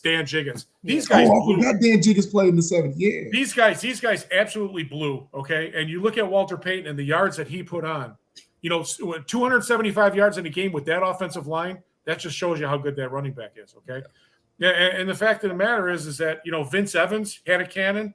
Days of Bob Avellini. How many quarterbacks have come into this organization? Cordell Stewart. Remember Chad Hutchinson? Rex Grossman got to the Super Bowl because of the Bears defense. Gary, all I know is I better not hear no disrespect on Josh McCown right now, because he's a Josh McCown fan base over here. But I'll tell you what, the only quarterback I'm taking that overall the 21st century Bears quarterbacks, not named Justin Fields, I'm taking Steph. Steph the only one with some jewelry. Steph the only one doing things in Chicago right now. I'm taking it over all of them. They were all. Steph, how do you what is your offense like? How do you describe your offense for your team? For the Blitz? We are we have a lot of threats. So we got the best receivers in the league. Like the best skills lineup, we have the best in the league. I mean, you got Tamika Robinson, you got Labyrinthia Murdoch, you got Fal, who's got super soft hands, and then you got running back, you got JaVale Thompson, who has got like the truck for legs. Like, she could run over anybody. Even our backups are strong. So backups are starters 100%. Yeah, I mean, especially on the Bears. We don't have like a run first option. Right. Like it's a mix. Like, I can throw, I can pass. Like, it's a football team. Overall. Like, it's a great combination. Exactly. It's what the Bears should be. It's a football team. Like, Frank, we don't have highlights of the championship game when she had nothing for Steph. Nothing. I don't think so. No highlights. Real nice. We used to have that. Yeah. You said real nice. We have a nice. championship quarterback, and we don't have her highlights. I was kind of just thrown in here last second. Who's running the show? T-Nick? T-Nick's supposed to be.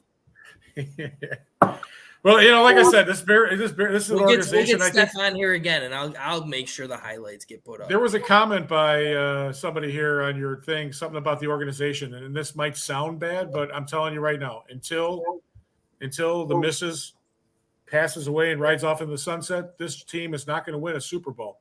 The McCaskies have to give up the Bears, and I don't know if that means you got to go to Arlington Heights, or maybe what's his name, Bezos needs to buy the Bears.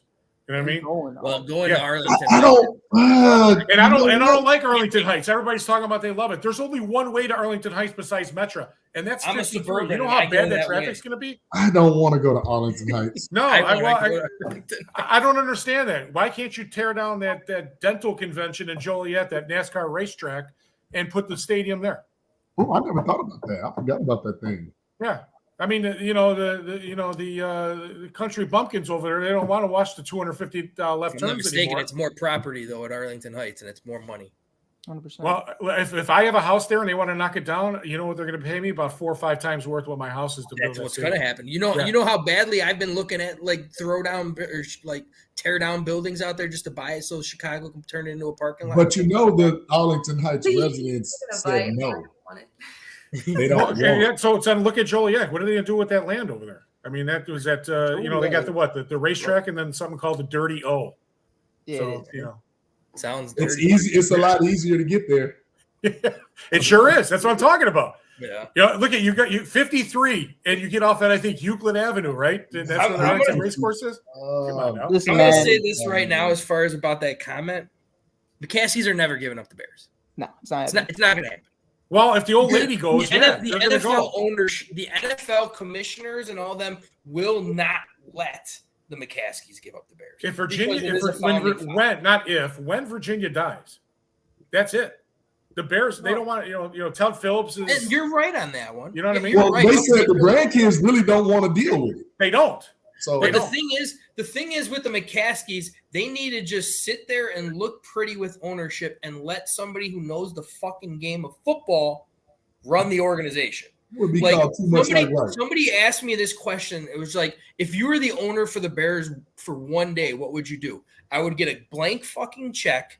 I'd sign it, and I'd give that son of a bitch to Peyton Manning, and I'd be like, you are the team president for the Chicago Bears right now. Write down the price and do whatever the fuck you want with the team. Interesting. Peyton Manning. That's exactly what I would do. Because he's about to be the offensive coordinator for the Colts, so we can't get him. Well, this was years ago. Don't say that. This was years ago. Yeah, and Dan Orlovsky's going to be the quarterback's coach. That's right. Oh yeah, Big Dan. No, Eli. He's got some good footwork. He's got some good footwork. Dan Orlovsky. So Steph, back-to-back champions for you, Steph. Back-to-back championships coming up here. What a sly way to say that, Gary. That was he was so smooth with it. I know. It's my Mike talk Hughes show tried thing saying that with up, the Chicago Sky too. Let's not listen. Better slow down there, Frank. I still got money. I'm hurting on that. I still got money. Too soon? Nah, not at all. You know what though? I will say this. All of my girl Kels. Kels did her thing. She's a champion now. Kelsey Plum always making moves out there. So I was super happy for her and Becky and all of them. But man, bro, like we gotta get Steph in the booth. I was actually just talking to them about that. I was like, I think we need better broadcasters in the WNBA just because I feel like there's not enough like personalities. We got these, we got these Mike Hugheses over here talking about the game, and it's like we need more players coming back. And like the Lisa Leslie's, I know Lisa Leslie. I was just with her a few months ago. She's doing she's coaching Big 3 with Ice Cube. It's crazy. She's coaching Mario Chalmers and all them. It's like it was so crazy and bitching them out. Like I'm watching Ryan Holland and Mario Chalmers get bitched out by Lisa Leslie, and I loved it. Like she's cussing at him. She's like, "What are you doing?" And I'm like, hell yeah, Mario. Like it's like you get that feeling like that old 2010 Bulls fan in you. It's like you get the heat check, and I love. She's got that pedigree, so you can get CCP. You can get CCP over here to broadcast. Listen, I think I say it like this: we get Courtney Vandersloot.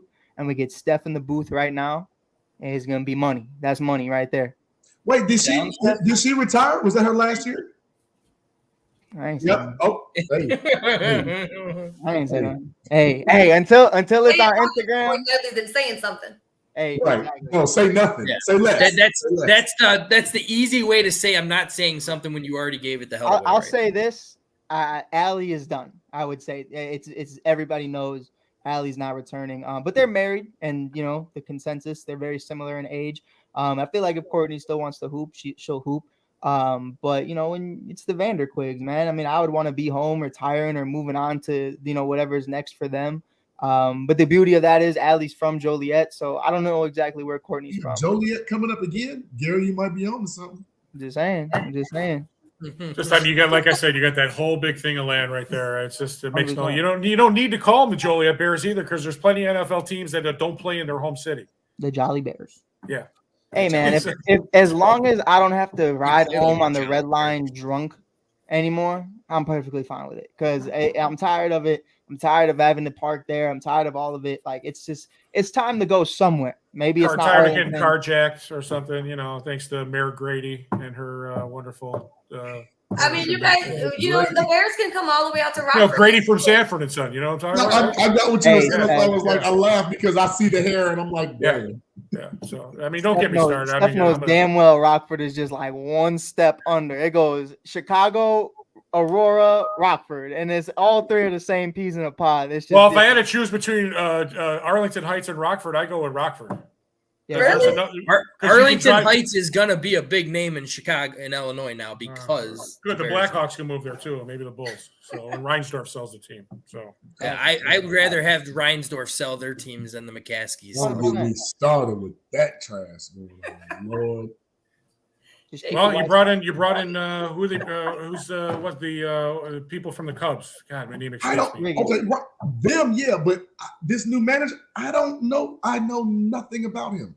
No, not the manager, the owner of the Cubs, the guy Ricketts. He came in, and then they were supposed to have what, like 3 or 4 World Series championships. No, they brought in Theo Epstein. That's who you're speaking of from Boston, right? But I'm saying the Ricketts family bought the Cubs, right? So, but that was a money play from the Tribune. I'm talking about baseball people. Yeah. I don't like. Who are you? I think he's a good analytic guy. He's a good player development guy. Analytics, Mike. There's a lot. No, I'm saying, but like there's a lot. Analytics does not go well on this show. I think no, but that's what I'm saying is, you look at what happened with Tony, and there was zero 21st century part of it, and they saw how that went. So now they're going the 21st century route of it. I think it was the cheapest move, but it is something. So I'm not. You didn't realize Moneyball only worked one time Hey, I'm not. They didn't win. It's worked once. Moneyball was such a different perspective of it. Moneyball is the perspective of, okay, who's analytically the worst and how to get them on your team. Now, what other guys are doing is understanding who these guys are, how they're going to come up. I was just hanging out with Brennan Davis the other day talking about it. He's the Cubs top prospect, and the things he has to do, the way they make these guys work.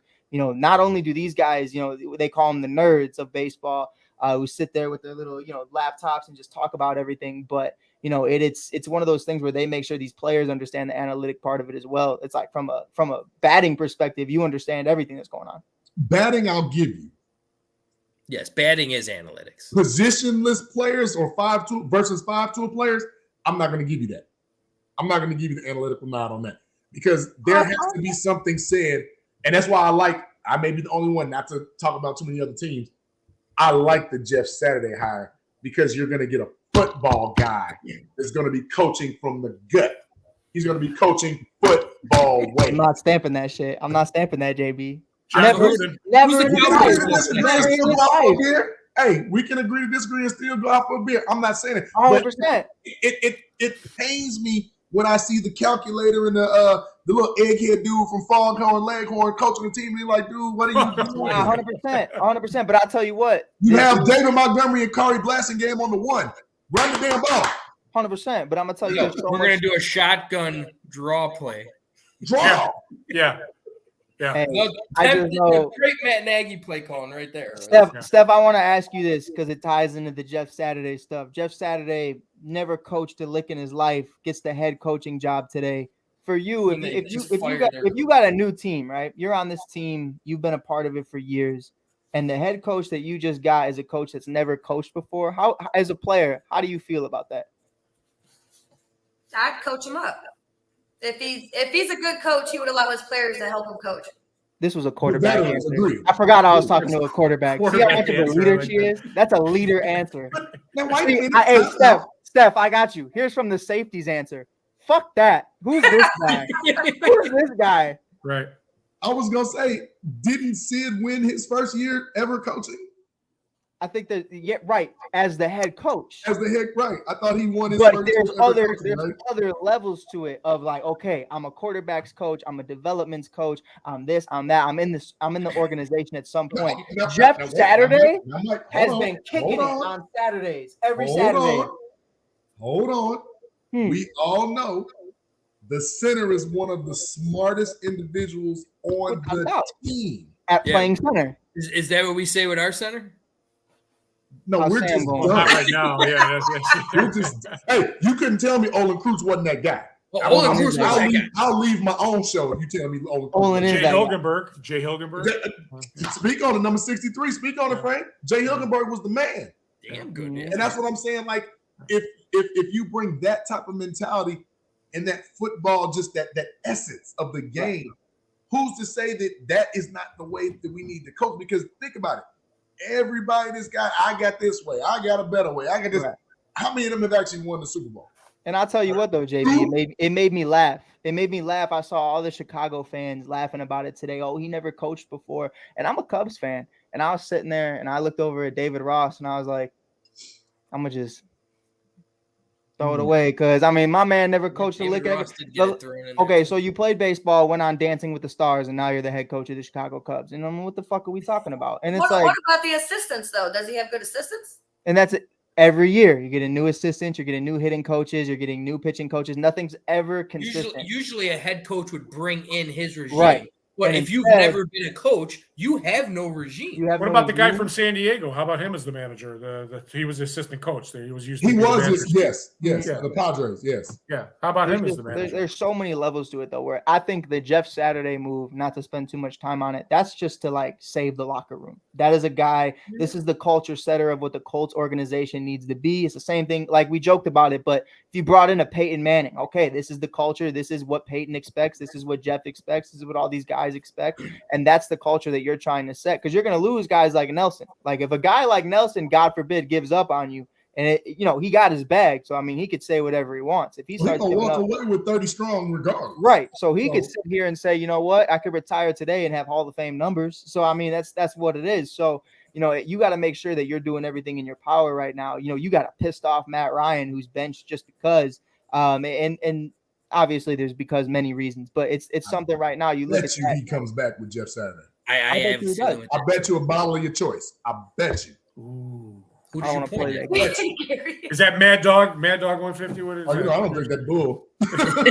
Yeah, we drink Jack over here, sir. Hey, I'm with you. But Southside guy who's a Cubs fan. That's disappointing. No, I just think that Taylor Court. I'm definitely not drinking that $3.99 bull. My palate won't even allow me to. Steph, what you sipping on over there? Alizé. No, this is Crown Peach. That's a quarterback answer. She's lying. It's a quarterback. Wait, everything's a quarterback answer. No chaser. It's all a quarterback answer. You can't trust her when the camera's on. Steph, we'll talk after. Because I drink out of my two balls. No, I drink out of my two balls. Hey, Terry, see what you did? Instead of Frank the Tank to be Frank the two balls. That's it. There you go. Frank balls. Frank's balls. Frankie two balls. Frankie two balls. Got to get the papers. But no, in all seriousness, guys, like I still am going to hang my hat on what Justin did.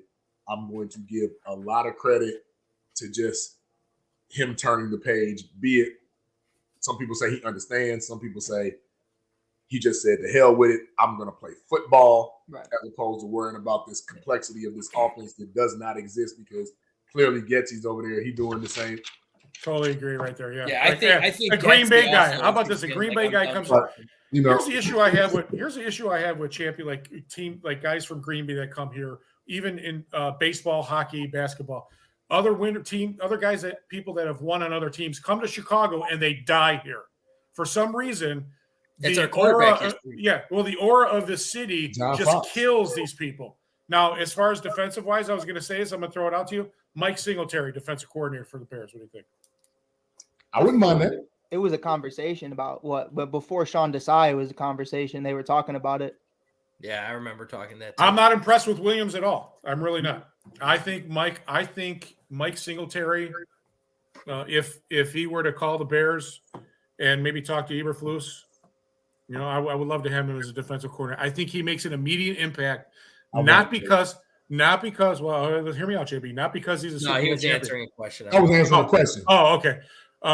Not because he's a champion, but just that fire, that desire, the mentality as him as a middle linebacker when you go from Butkus to Singletary to Urlacher and then Briggs. And I think we stopped there because although Roquan played well, he was exposed a lot. He was not that type of – everybody thought that Roquan was going to come in and be the next Urlacher, and that just wasn't going to happen.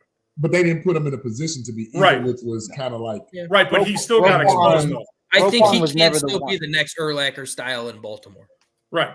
Yeah. Again, he's going to go – now he's going to go to Baltimore, and he's going to succeed in Baltimore when for about 8 days. Let's be real about it. Like, you look at that, and not to get off topic with it, but – you want Roquan Smith, who wants to be the highest paid linebacker in NFL history, and Lamar Jackson, who wants to be the highest paid quarterback in NFL history. And I'll tell you this, and JB, I like your little betting over there. I know Steph's in on it too. Get little gamblers on this show. I'm rocking with it. I don't gamble. But I bet you the drink of your choice, they keep neither of them.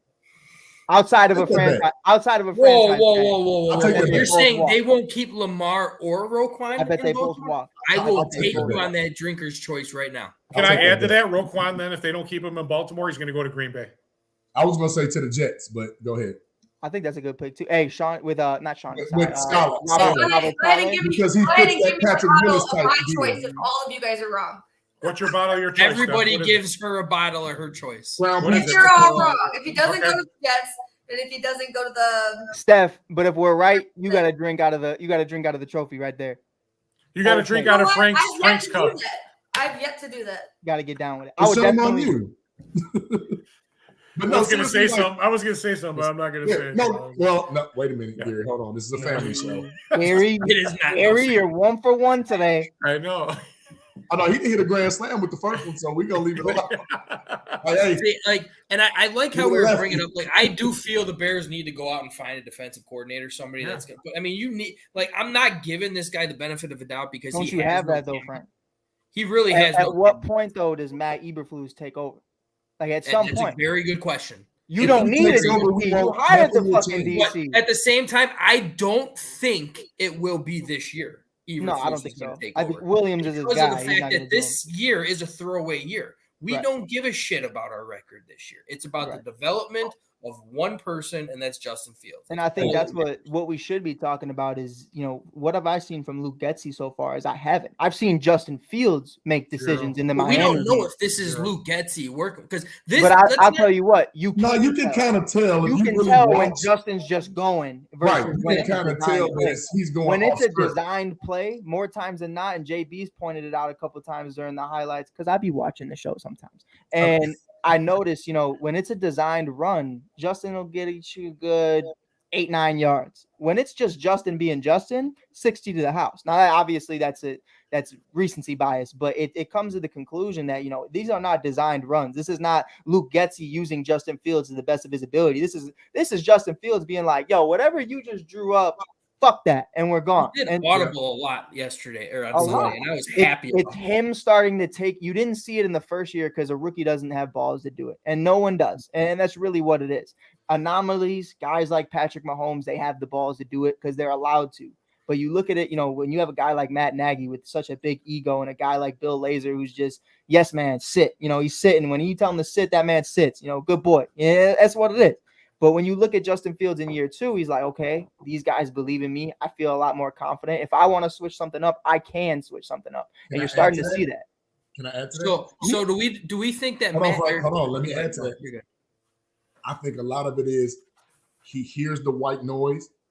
He hears the critics saying what he can and cannot do.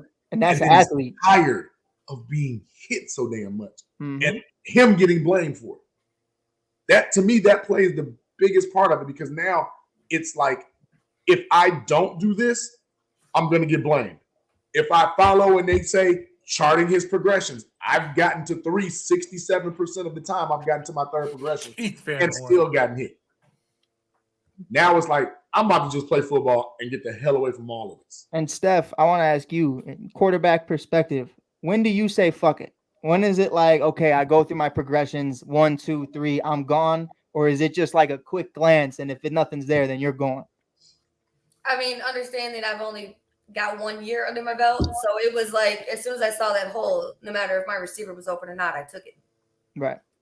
So more instinctive. That's the athlete though. You always look at understanding what I could. You see this hole and it's like I gotta go, and that's what it is. Did I just see Keith Van Horn's name? I'm sorry. Hey, legend. I did, right? Yeah, you did. That Bullets guy said something about bringing old coaches back and let's bring Ditka back. Shake my head. When I'm talking about Mike Singletary, I'm talking about a guy who knows defense and to come and get the Bears mentality on defense. I'm not talking about let's have a revolving door of reunion people. I will say though, Gary, Mike Singletary did lose his job in San Fran for a reason, and it's I don't like saying guys don't deserve a shot, but I think some of his stuff just didn't become. He doesn't rub well with ownership. Yeah, it's a lot of a Tampa 2 with Lovey. It's you're gonna live or you're gonna die by it, and it was very old school 46 Buddy Ryan type stuff that he was doing, and unfortunately he just didn't have the 85 Bears to do it with, and that's one of the biggest things about that is you need these super teams to be able to do that. If Mike Singletary comes in here, okay, we're going to rush all these linebackers. Who's our linebackers? Right. What the fuck are we doing? You know what I mean? I'm just saying from a standpoint of maybe injecting something in there. And, he's been here. He knows this organization. Going out to San Francisco, he was like, he was out there flailing in the wind by himself. I think that's I got a name that I kicked the tires on last time that we were going through this. What would it take to pull Rex Ryan off the booth? I mean, off the studio. No, you know what? You're right there. Yeah, JP, I'm right with you there. I've talked to him. He might for a head coaching job. I'll pay him to stay in the booth. Well, no, I'm just saying because he gives you everything. He gives you top tier defensive mind because every team, the Jets, the Bills, the Ravens have all been top 5 or better. Right?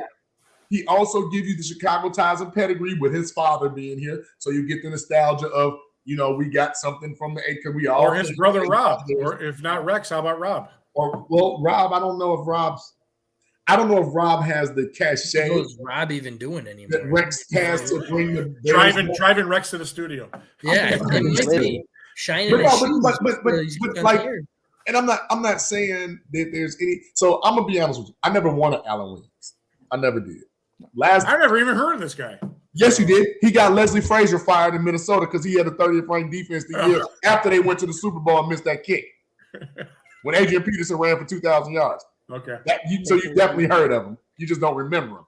But my point being is him being a DB's coach last year with the Colts coming to the D coordinator position, that is his second chance. Right. But giving him minions to work with on defense isn't working. Right. Your secondary is playing out of their mind, but they're not going to be able to keep up 40 minutes when they're in a shootout every time, and the front seven can't get any pressure. Right. But I do think, JB, you look at it for what it is too. And I've told me and Frank, you should see me and Frank going at it in the Facebook comments. I say it all the time though. Yeah, but no, it's so great. I love it. I'll be in my college classes. My professor will be talking to me. I'll be like, give me a minute. I gotta get back at Frank so I don't forget. But you look at the Chicago way, and God rest his soul, Hallis is gone. Hallis is gone. So I'm tired of running the ball up the middle. I'm tired of with defensive-minded head coach. You look at the revolving door throughout the history of the 21st century Chicago Bears, or even past that, and even further going into the 90s, the 80s, the 70s, etc. You have a revolving door of OCs, and that's why your quarterback never has any help. I mean, hey, I wasn't a big J guy. I wasn't a big J guy because of the mentality. I wasn't a big J guy because of the attitude, but the talent was there. He didn't have what Steph had, and that was leadership as a quarterback. Period. Talk to him. Come on, Steph. Tell him. But that's what he didn't have. Jay Cutler did not have leadership. No C on his chest. And Steph has the championship. Right, but you don't give a guy like Jay Cutler a C on his chest. But that's what the ultimatum was because that's why Forte and Olin got it. Right. But did that add to him about Mike? Did that add it to him about because he went through 6 offensive coordinators? And that's why I always said that. But that's why you don't hire a DC as your head coach, because a revolving door of offensive coordinators will always be there. Because the second, hey, JB, did you just have Justin Fields throw 4,000 yards for you? Oh, man, we want you as the head coach over here in Indy. We want you as the head coach over here in Minnesota. If you can make the Bears good, we want you. Because that's how fucking horrible we are. Is if you can make the Bears good, I'll pay you the highest money to come over here. And that's what it is. So bringing in another I wanted Brian Dable. You want to talk about energy. You want to talk about a guy who wants to fight. Everybody wants to tell me, and Steph, this is, for our short kings, they want to tell me in Buffalo that he didn't know how to run the ball. Fucking Devin Singletary's 5'6". That's why you didn't run the ball. Moss can't hold the ball in his hands. You ran the ball with Josh Allen. Now you look at him, Saquon Barkley's emerged as one of the best running backs in the game again. He's running the ball more than he's passing, and every critic that says Brian Dable can't run the ball, I haven't heard them speak all season long. And that's because they're talking with no content. I think Dable does what he has to do to win. And exactly. And I've said it time and time again, and Frank, you know how I feel about it. Brian Dable looks like he eats 5 Ditka sausages a day at the Mike Ditka restaurant. All at once. Two packs of beer a day. At least 2 12-packs. He doesn't look like a football guy, that's for sure. He looks like he sits on the couch on Saturdays and watches all college football. And I love it. I love the look. I love the attitude. That was the direction I thought we should go. And instead, we got another guy, like JB said, a PA guy, great culture. And I love the culture. But the X's and O's, Luke Getsy, what are we talking about? Like the guy who held Rodgers' jockstrap for 5 years, and that's who we're bringing in here. And now Rodgers looks like shit too. So it's because Getsy's gone. No, it's not. No, it's because Devontae Adams is gone. That's what it is. Oh, they're not going to tell you that. Yeah. No, they're never going to tell you that. No, they're never going to tell you that. But even still, if Eberflus, because I know Gary, you and I share. Stephanie, I don't know where you, what side of the fence you lay on. But if my top 3, right, Dable, right, and I'm going to be contradictory because I actually did like what Dan Quinn brought, like what he's doing. I did like, and I also like what Jim Caldwell brought, because not only did he get 2 teams to the Super Bowl, but he's got Peyton Manning endorsing him as the best coach he's ever had. Right. End of the day, though, JB, do you think that really came down to health for Jim, and that's why you kind of see that right now is him not? No, it came down to Poles was given an option, like, I'll let you pick your coach. You think he would have came, though? You think Jim would have took it? For the OC position, no. For the head position, yes. Right. That's where I was with it. I was like, I don't think he would downgrade like that. I think he would have honestly felt insulted taking the OC position. Mm-hmm. But me personally, if Eberflus was your guy, Poles, because a lot of people have to realize they have the same agent, and they were kind of, a lot of people don't know this, but the coaches, the GMs, and all this, a lot of these people are already tied together. Right. It just looks in the public eye like, oh, why did he pick that guy? And then you start doing a little. They've known each other for years. Yeah. Right. They've been, paired together for however long they've been interested in doing this. But then when you bring somebody in, you got a rookie head coach, you got a rookie first time no play calling OC, you have a second time DC who's never done anything, and you have a special teams coach that's made a lateral move. Where's the veteran leadership? Exactly. But we'll kill Justin when it doesn't work. It doesn't. But if I'm Poles, I bring in Caldwell at least to the meeting and say, look, not only am I giving you OC quality, I'm giving you assistant coach quality as well.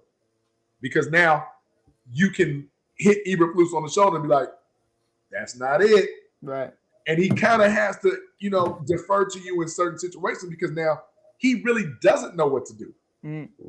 Getsy's really like, in this string, I'm going to tie this yellow string to the blue string and the red string, and he should be open. And then Justin's like, wait, what? Yeah. And you see it. You literally, if you know football, you can see it. Yeah. We used to watch Matt Nagy with that freaking Denny's menu, and he'll just be like, curl, flat. McDonald's drive-through fucking practice. Literally, like, look, he'll do, and then you look at the field, curl, flat. They literally showed his basement. I remember during draft day, his entire wall is filled with spreadsheets, and I'm like, that's what I say. That's like connecting the strings. Like we're what, Frank? Gary, you know this from TV. Like we're connecting the dots to find the murderer. Right. Like sitting there, I was just like, you're telling me you have all these plays? I see you run 5 fucking plays a game. Yeah, the wall full of plays with the 9 variations of the bubble screen. Because you didn't have Steph, though. You just had Nick Foles. If he had Steph, it would have been a whole different conversation. Like that's because she would have told him off. 100%. No, me and Justin would be doing the exact same thing he's doing now. We'd both be running the ball. 100%.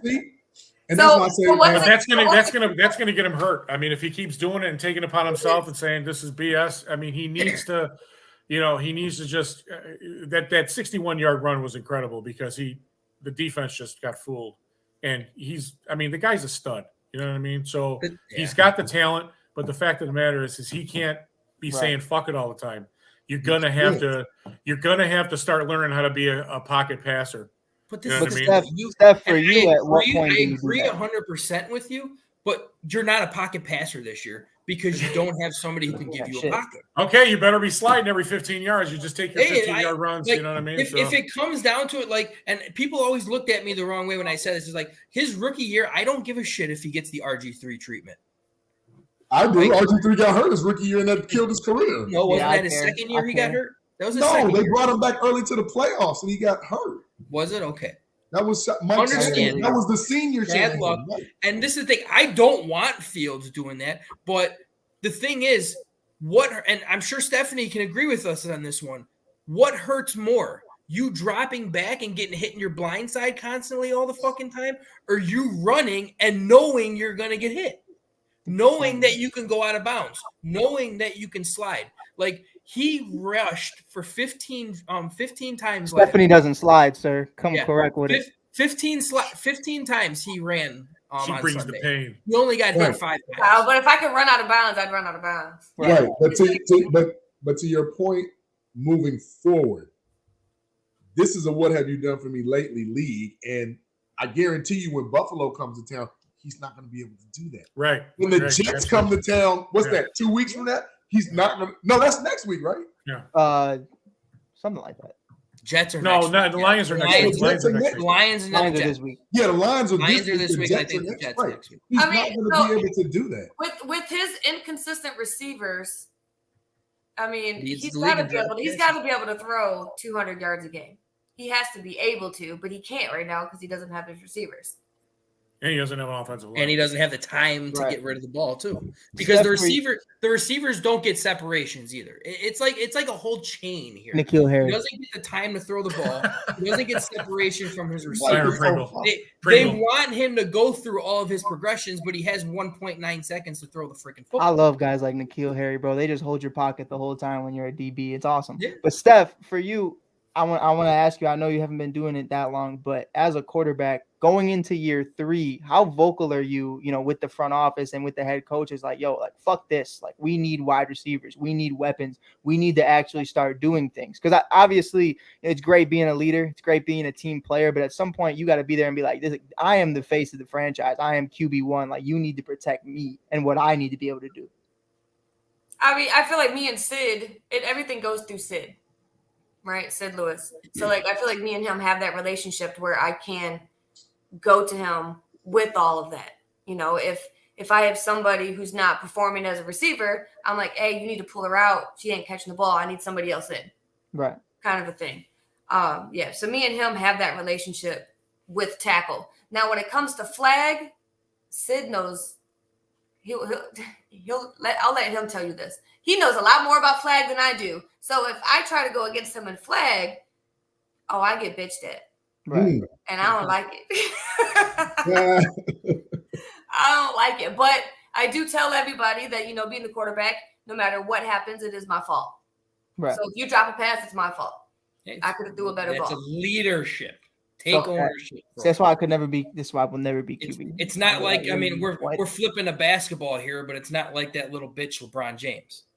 Yeah, no. Blames everybody else for losing game. No, they're losing. They're losing all these games on purpose. JB, what is this, man?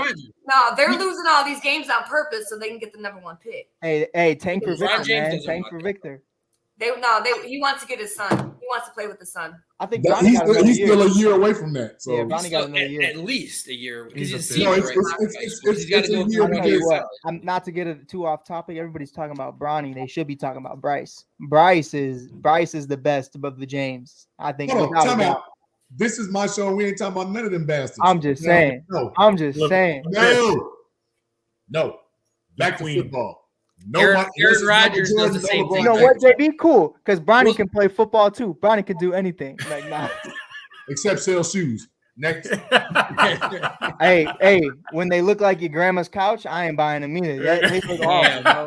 Damn. Purple fur on them and shit. What are we? What are we doing, man? Sandals? No, that's it's for me personally as a former hooper. It was Kyrie's always, despite whatever he says about anything. The Kyrie shoes were always the cleanest basketball hooping shoes I've ever worn in my life. Very comfortable. Most comfortable too. I mean, I love Kobe's.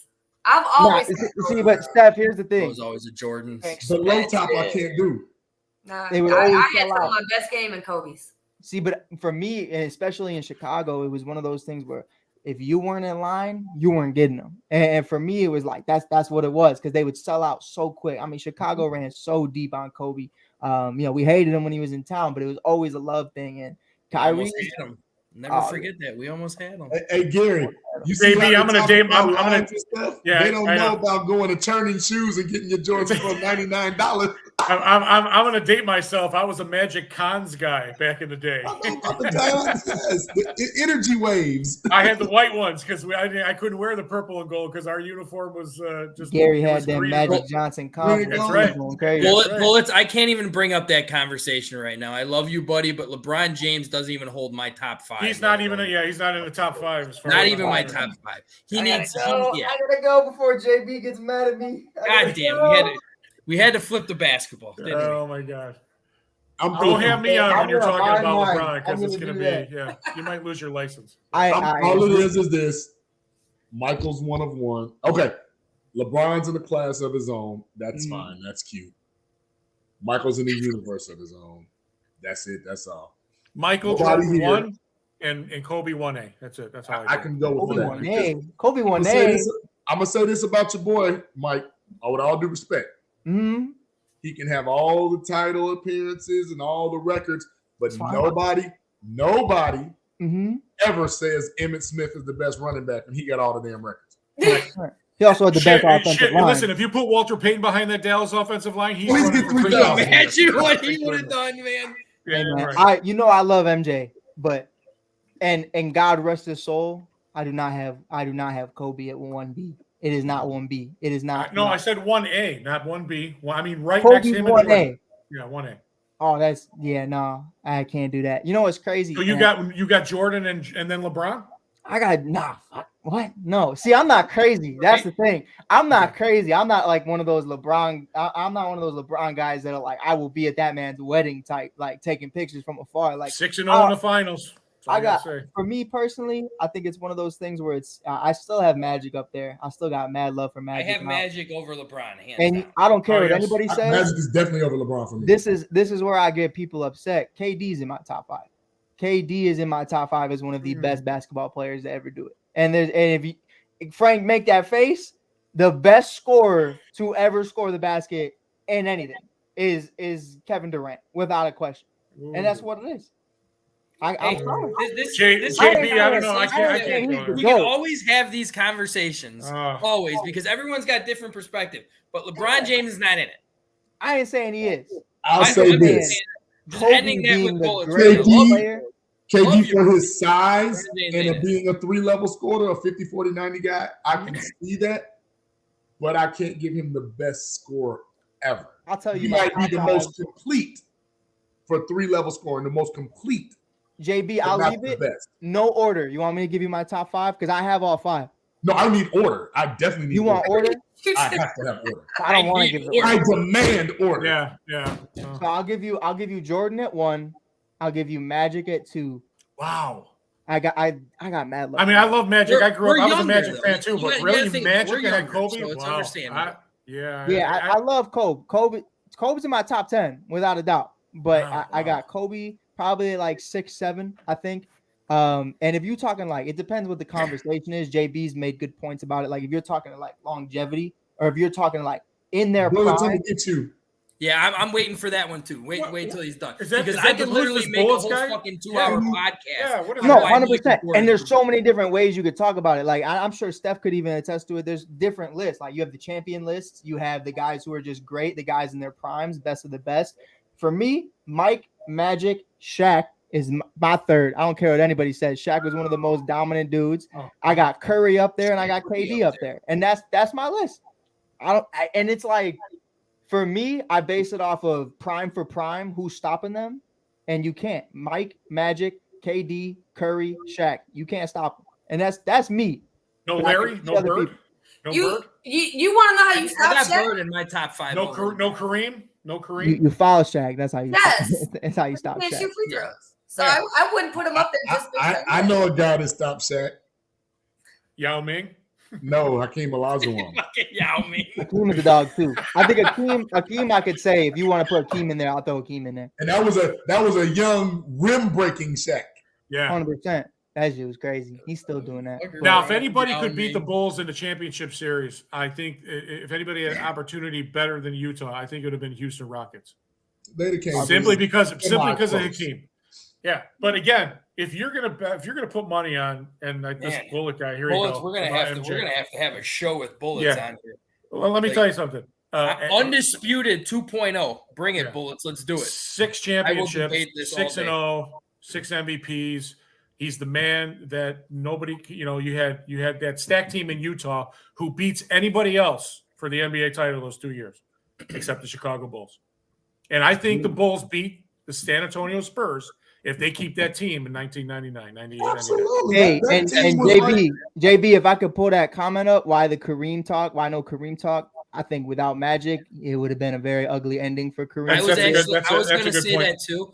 I think Kareem needed. He needed a reality check. So, but what do you mean without Magic? Because I'll give you statistics that show that the last 3 finals, Kareem was damn near non-existent, and Moses Malone was given all 100%. If you look at the history of what was going on, Kareem was not rocking with anybody, was not rocking with any of the owners, was not rocking with any of his teammates, was in his own little world, did not care. He was on his own little, and in a reality of what Kyrie Irving thinks he is. Mm-hmm. Kyrie Irving is a fraud at everything he's doing right now. But one of my biggest things is Kareem was actually truly believing, we're going to try to change the world. We're going to try to give minorities a chance to have open minds and to be able to speak. And he was so focused on things that weren't basketball at that point in his career, where it was like, I just felt like that he wasn't with it. If Magic didn't come along, I just think he got old. That's what it is. That's what it is. He just got old. You got Magic for Kareem. Magic came around at the right time for Kareem. At the right time, correct. So, he gave him that extra 5 years in my opinion. And I saw the one comment. You're right. I got LeBron over KD, but KD's still the best scorer in the world. So I mean, that's just me. That's just me. If you're gonna give LeBron James a big accomplishment, he is probably one of the best all-around basketball players. Without a doubt. There's no question about that. But that doesn't give you GOAT status.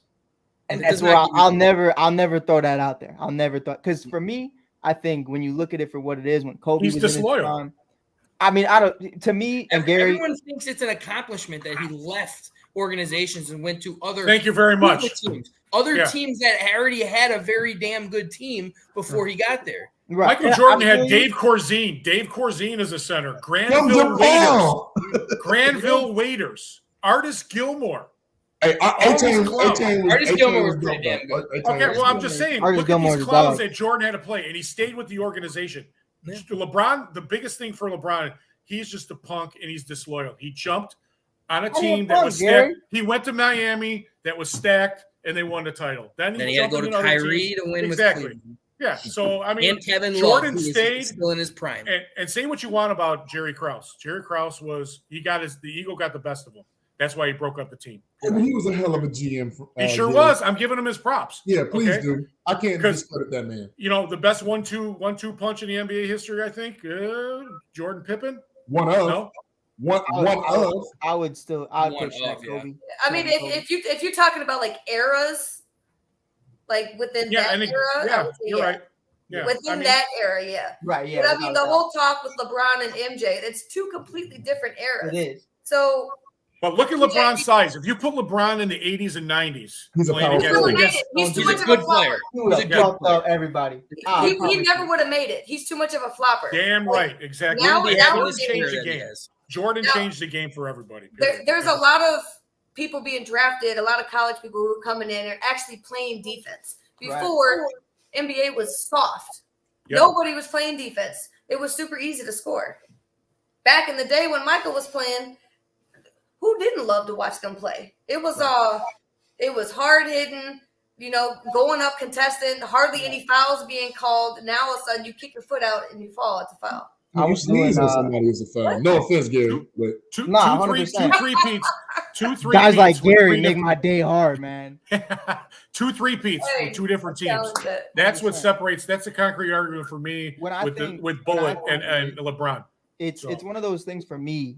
I look at, what were you doing during your prime? Because everybody talks about Jordan in the first round exits in the 80s, and that's a whole different. But when you had your when you had your team, when you had your squad, you had 2 3-peats in 10 years. You had 6 championships, and the only reason you didn't have 8 straight was because you retired for 2 and played baseball. When I look at Kobe and Shaq, when they were in their prime, they 3-peated. When I look at the LeBron James era, I think of Steph Curry.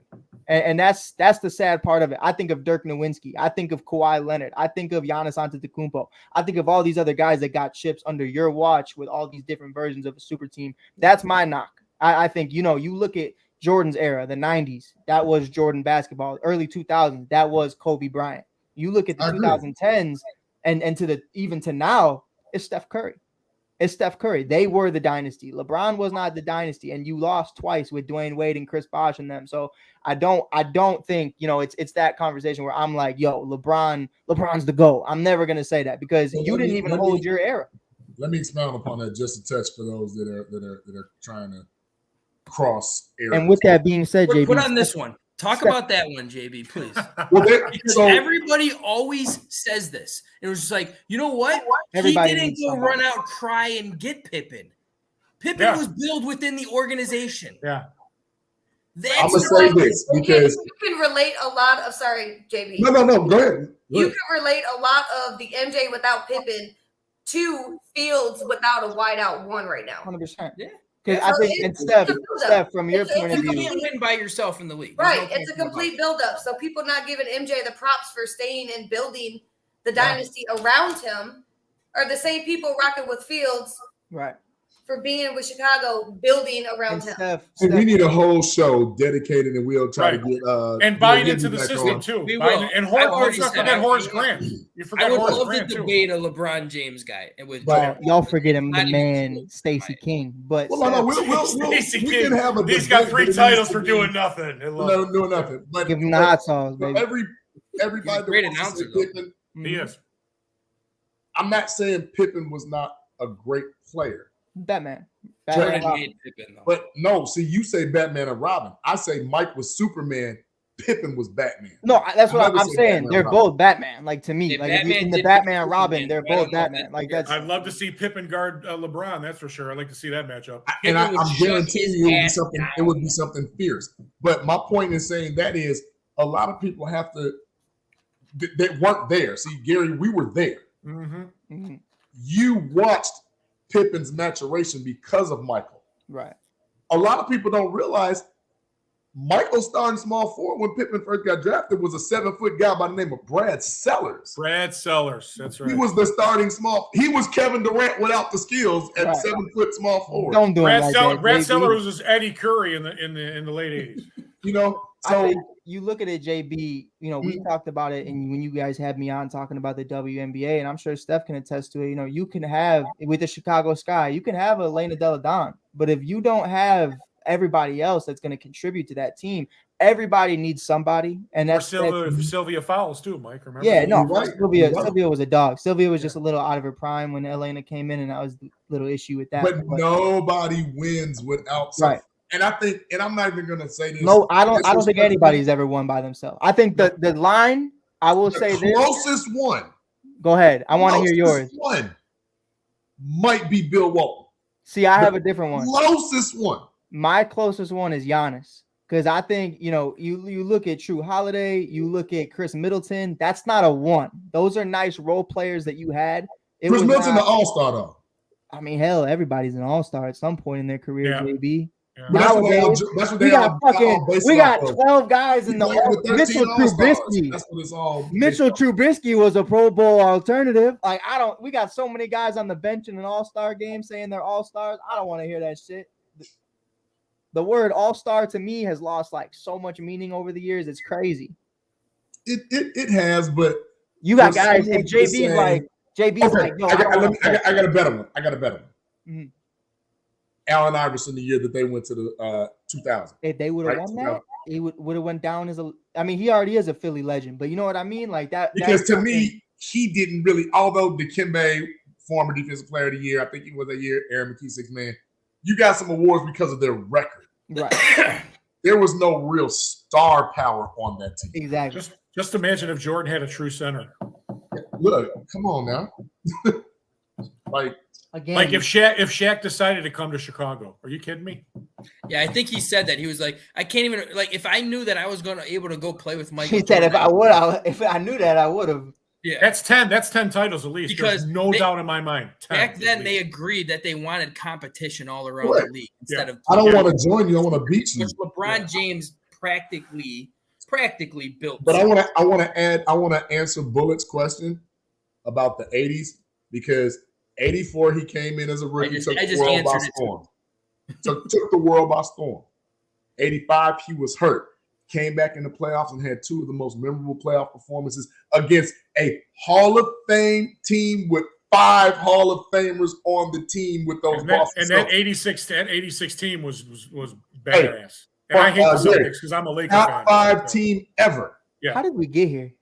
I don't know, but I love it. Bullets opened up a freaking can of worms, man. Oh, yeah, okay. Well, first of all, again, and we all love Bullets on this show. We're gonna have to try to get another episode of just talking about this shit. Yeah. So let's put that on the table. Let's table that until next time. And Gary, you're gonna be back on for that one. If you call, just holler at me. Sorry for taking all your time, Steph, but congratulations on your title. Oh, thank you.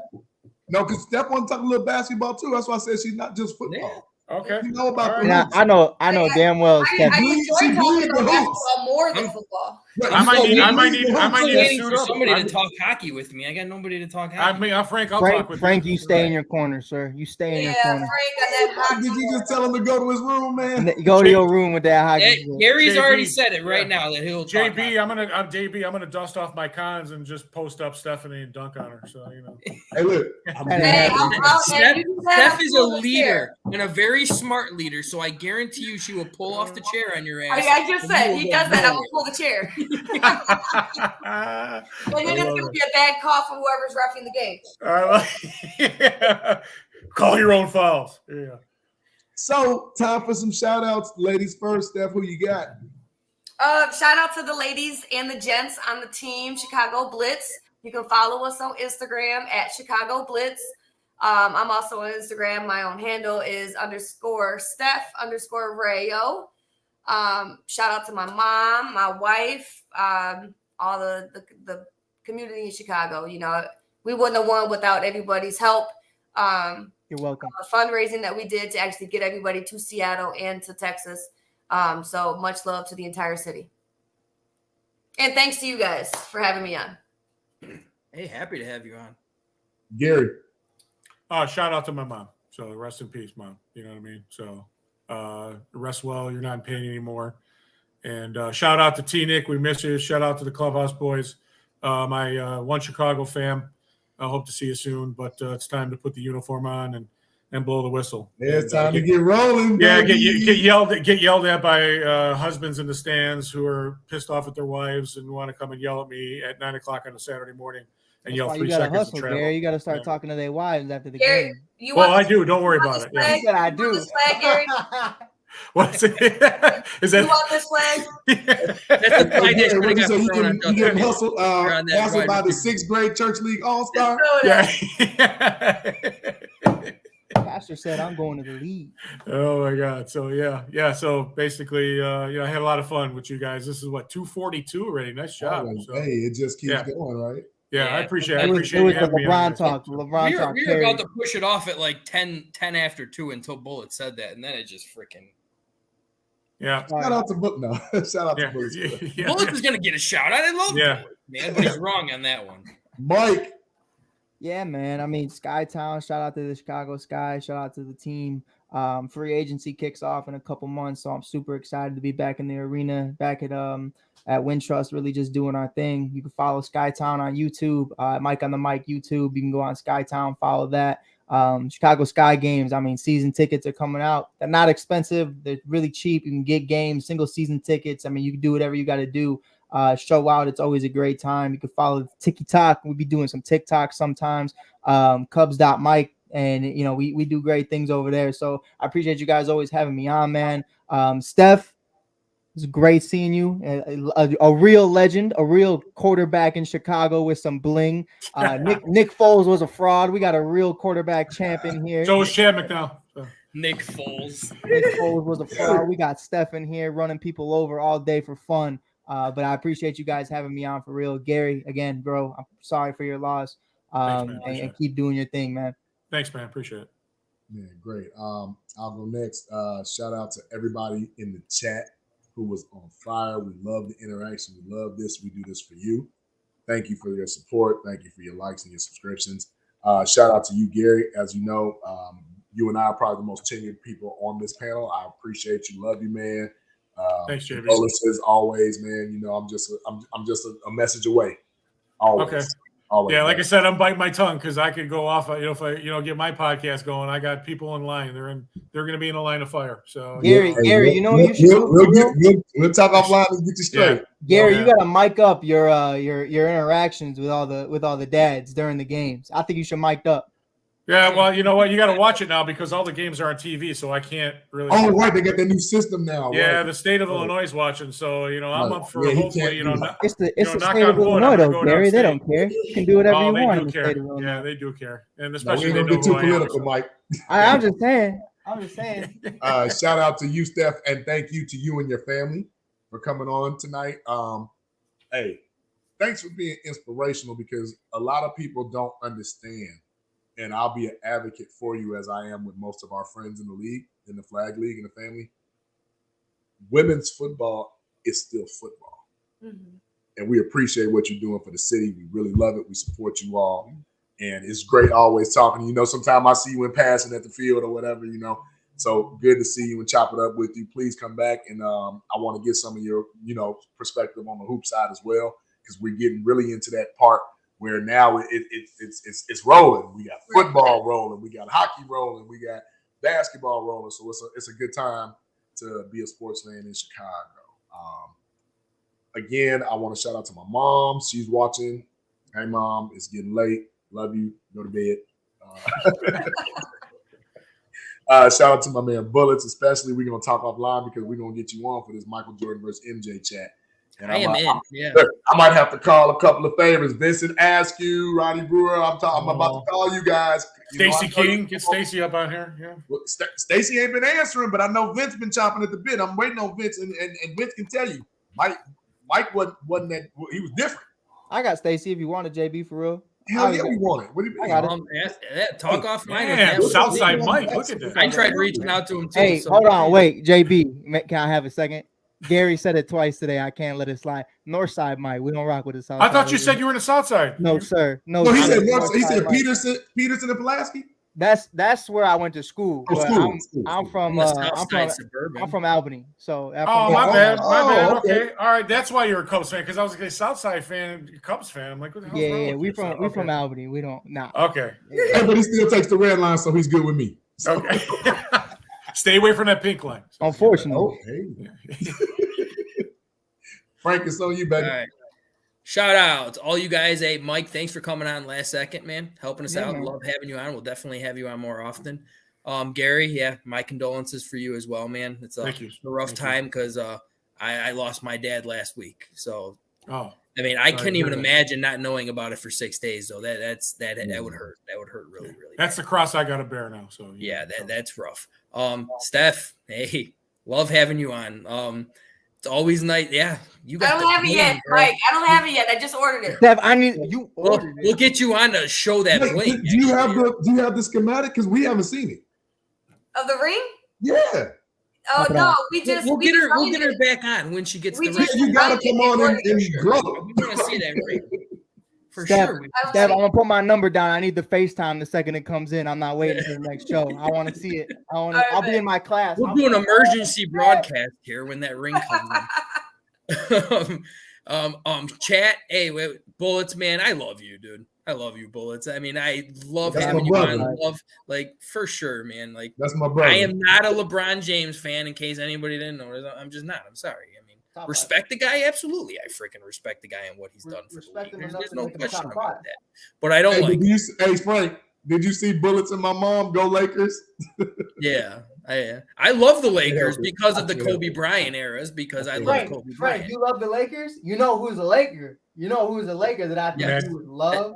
Magic Johnson. Russell Westbrook. Oh, okay. Y'all were going somewhere else with that. No, Russell Westbrook. Oh my God. I go with the call out of. No, I'll just fucking with you. I go with the call out of Skip Bayless on that one, and it's Russell Westbrook. Because 100%. Mike, you trying to end the show? That was a horrible signing. No, I'm just messing with you, man. Hey, Russ on the bench though, looking nice. It's looking nice. He'd be a better bench player for that team, no doubt. Yeah, other than that, hey, chat. JB's mom, the official podcast mom, right there. Love seeing you on. We had a lot of people in the chat. I can't even go up through it all the time. They were very lit, like how JB says. I love it. Other than that, like I'm gonna give a not so shout out to some people who still to this day, after watching Justin Fields play, are still saying he sucks. Oh man! So I'm gonna light this up, like to all the people who are literally gonna come and say Justin Fields a bust, get rid of him. This is for you. Oh, wow. That's all I gotta say about that. Make sure Velvis says I forgot about that. Hey, look. It's just like. Other than that, hey, please like and subscribe to the Chicago Clubhouse podcast. Please, we want to keep going with this. We love being on this Tuesday show. I love having everybody on, the guests that we have on. Everything is so much fun, and we want to keep that rolling for sure. Absolutely. You guys got anything else you got to say? No, I'm expecting my bottles from you guys when you guys. Yeah, we're going there. Hold on. Going back to the bottle. Are you doing indoor? I am not. I am going to Tampa though. Me neither. So we'll link before then if it doesn't happen. Mike, are you going to Tampa for flag? Are you going to Tampa, Mike? Mm-hmm. I thought you said you were getting into the flag world. Oh no, I'm already in the flag world, but I'm not going to no Tampa. No, hell no, I can't go to no Tampa. You know what the Sky gonna do to me if they find out, Mike, why aren't you at the game? I'm gonna be like, I'm in Tampa, and they're gonna be like, okay, cool. Well, now they're gonna replace me with Mick on the mic, and we can't have that. So we gotta rock out with that. But no, I am looking forward to get back into it. I did, not to keep it too long, Frank, but I did just kind of get a little Achilles tear, so I'm babying that right now. It's not enough to need surgery, but it's something where I gotta chill out for a couple weeks. But we're gonna be back, Steph and JB. I'm gonna hit y'all up. We're gonna get working. Absolutely. All right. On that note, we'll leave it with Terrence's all-time favorite here. You got to decide whether you're a wolf or a sheep. You want to go jail? You want to go home? LeBron's a sheep. Jordan's a wolf. That's ain't no way you ended it like that. Ain't no way you about to end it like that. Hell no. This has been a Chicago Clubhouse Network production. That's the.